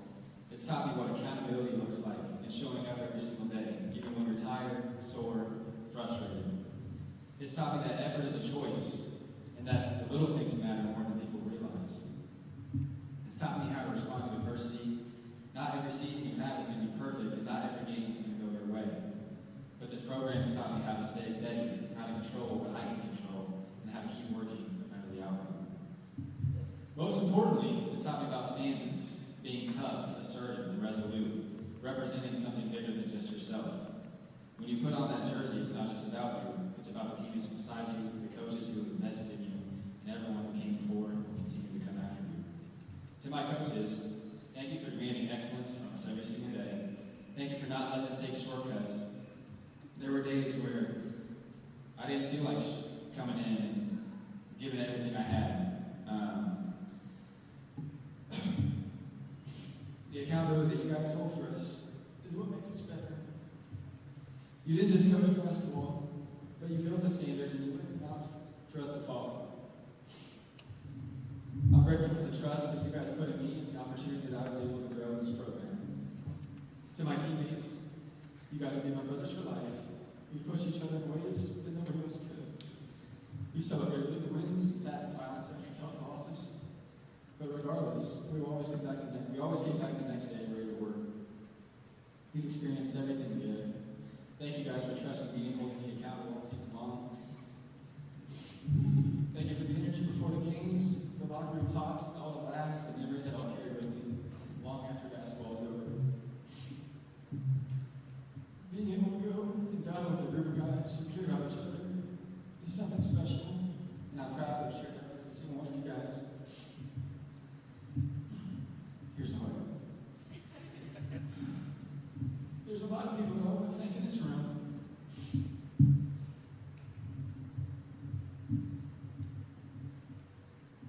I want to thank my mom first. Thank you for always being there. It's pretty simple that without you, I wouldn't be here. Thank you for always checking in on me and being my biggest supporter, no matter how far away you were. You always believed in me, and no matter what role or performance I had, you were always there for me. To my dad and my stepmom, thank you for teaching me to work hard. I know you've supported me in your own ways, and I thank you guys for the guidance and the life lessons and the encouragement that you've given me off the court. The lesson you guys have taught me go way beyond just basketball, and your guys' influence has shaped me into who I am, and I appreciate the role that you guys have played in this journey. I'd like to thank my aunt and uncle and my grandparents. Thank you guys for consistently showing up, no matter what my minutes look like. Seeing you guys in the stands means more than you know. Your support has never gone unnoticed, and it's meant absolutely everything to me.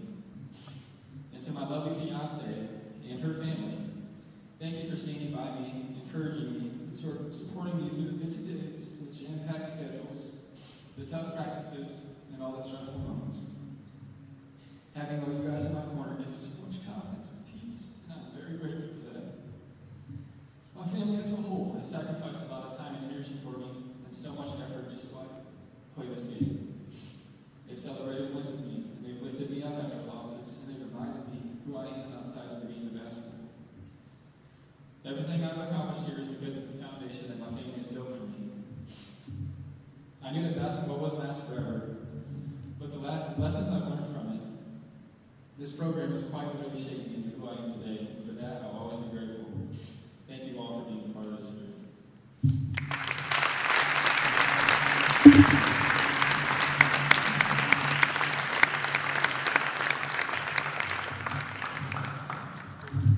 We were starting Andrew for senior night, and he was 3 minutes late to film this one, so he owes us some money, Andrew.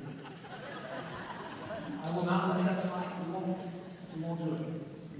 Our next senior is Branton Van Dyke.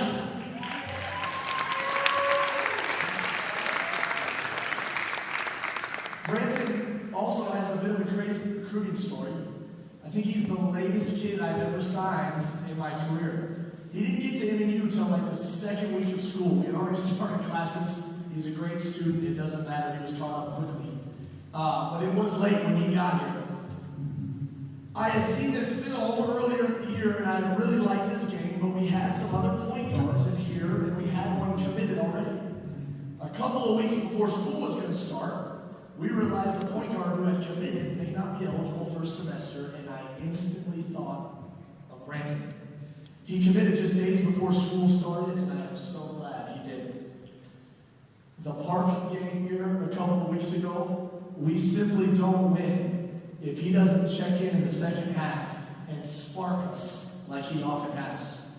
Branton has played in over 80 games in his career, shooting 46% from the field and 31% from three. He has 175 assists. Yeah, tonight, Branton, any assists tonight? Because that number's old. One to say.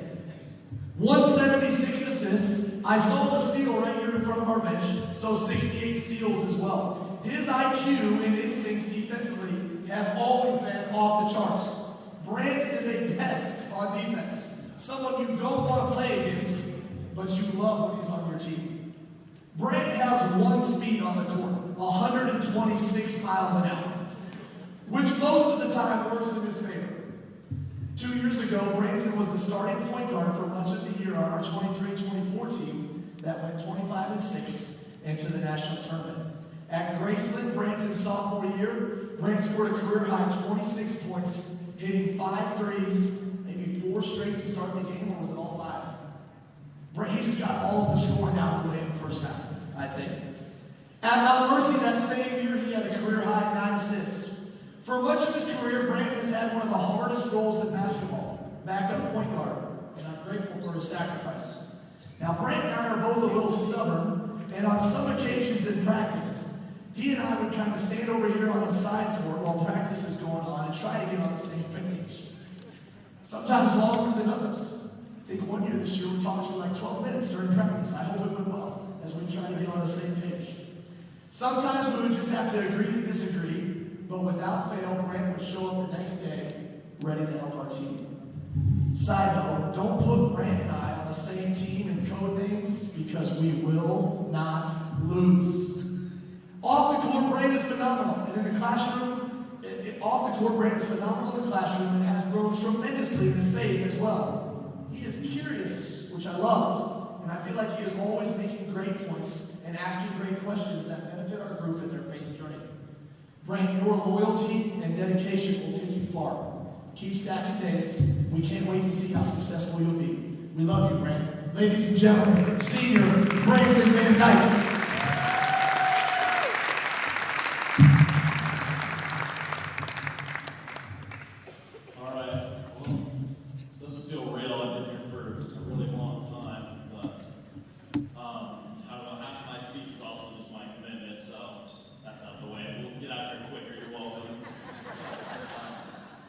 Man, the biggest thing is just I'm very grateful for God. I want to thank Him because I know I wouldn't be here without Him. You know, I didn't know if I was going to play college basketball after my senior year of high school. And I had a pretty good year, but it took a lot of prayer and somewhat of a faith journey for me to decide to do that and like get an answer to try. I'm very grateful for that, for giving me an opportunity. I'd also like to thank my parents, my mom and sister up there. Let's give them a shout out. They gave us all I'm also very grateful for my teammates. I mean, these guys are my best friends, and I'll be friends with them for the rest of my life. And I'll always have their back. I know they'll always have mine. And also the families of my teammates. I mean, a lot of you guys in the crowd. You guys have brought us dinners, having over to your house. Some of you stay the night, care packages, and especially being so far away from my home. It's really been a great community here. And I'm really grateful for all of you guys. I mean, it would not have been the same without all of you. Man, I'm very grateful for MNU. I'm grateful I could be here for 4 years. And I'm very grateful to see what the program's going to turn into when I'm gone. And with all that being said, thank you guys.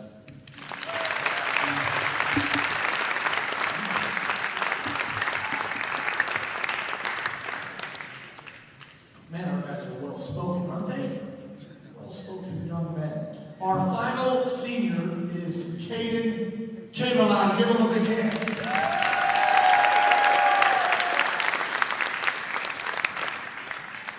Caden also has a neat recruitment story as our former team chaplain, Dr. Jim Edlin, my team chaplain, reminded me about Caden when he was at Lake South. Caden wasn't really on our radar until Dr. Edlin spoke to me about the kind of kid he is and the family he comes from.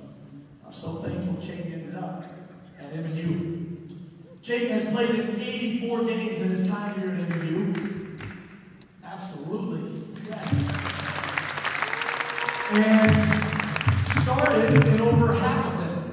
He has posted career numbers this year, averaging 8 points per while shooting 50% from the field and getting 7.4 rebounds a game.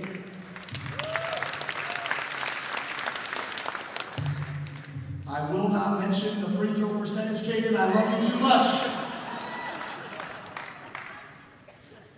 I saw a video this week of a 4-year-old playing youth basketball, and they were in a single file line right here. Coach gave the kid the ball at the free throw line, and before the 4-year-old shot the ball, he set it down and prayed, picked the ball up, and made it. And I thought, if we had just tried that with Caden,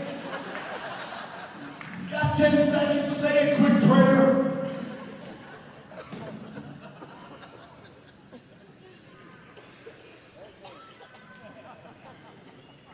Caden has pulled down over 340 rebounds in his career and dished out nearly 150 assists. His passing and unselfishness are what is so rare about C. He literally leads our team in assist to turnover ratio this year at 88 to 45.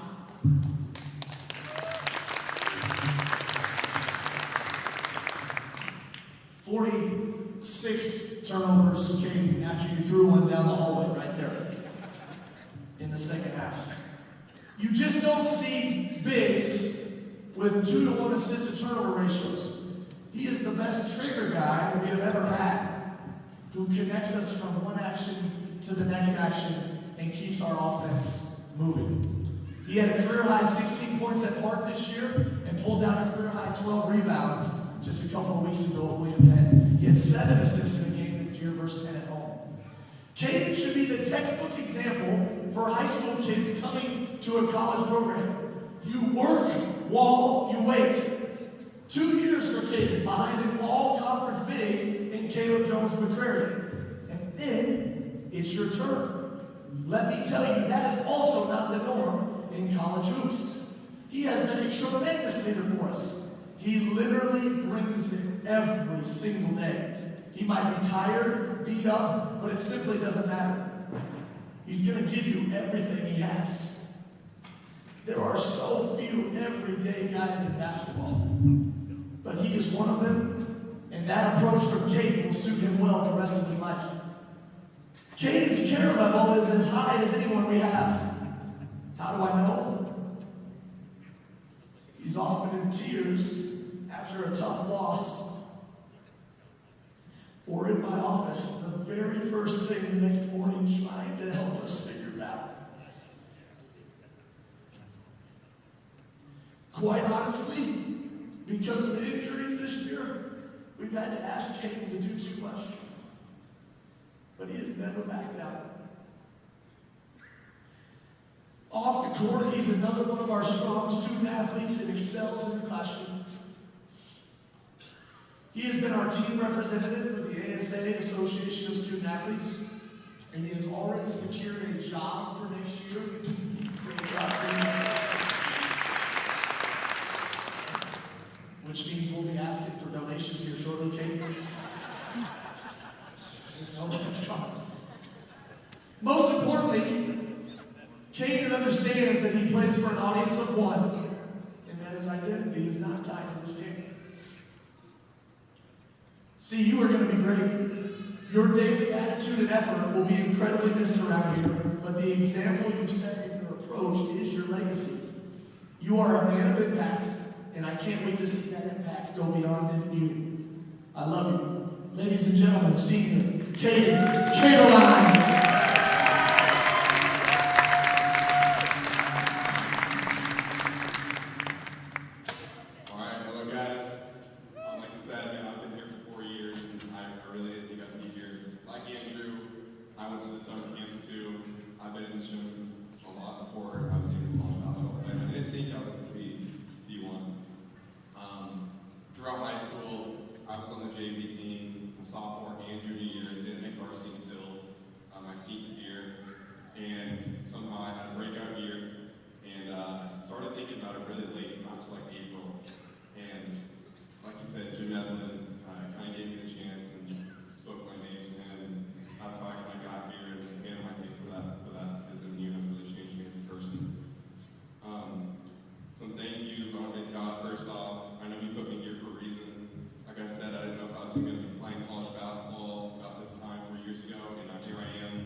With that, a couple things.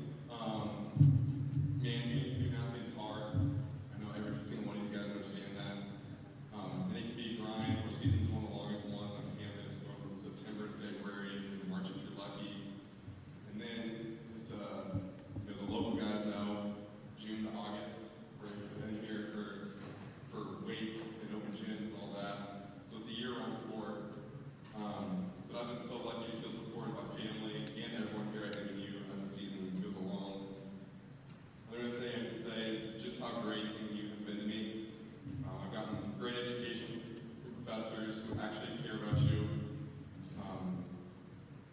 I've looked up to so many different people, and what has always stood out to me is how people pour into you. We talk about it a lot in the locker room, to pour into each other, to pour into your guys, because it lifts them up and it makes a difference. also think about our core values HEART, which stands for him, each other, being assertive, resolute, and tough. And I truly try to live that out, and I think by doing that, it's given me an advantage. Like he said, I've been in the interview process for some jobs, and it seems like every time I mention HEART, I've noticed that throughout those processes of looking at companies and whatnot, the company's core values and our mission statements show up in HEART, and it's giving me an advantage to talk about. Coach Ed truly goes beyond basketball, and that's what I've also come to realize is that there's a lot more to life than just basketball. It's such a small part of your story, and even though it feels like it consumes your life, there's more to it than just basketball.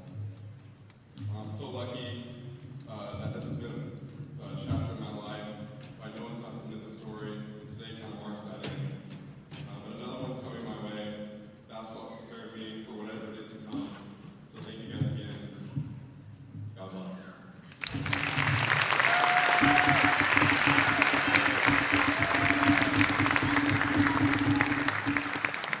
How about one more round of applause for our 5 seniors?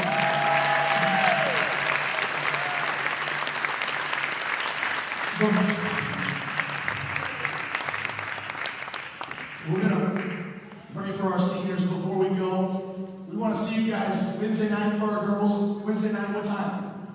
7 o'clock. We will be here. I'll probably have my chest painted right there, okay? So, 7 o'clock, come support the girls. Seniors, hop up. Fellas, get a hand on a shoulder. If you guys would just extend a hand over our seniors here, I'll pray us out of here.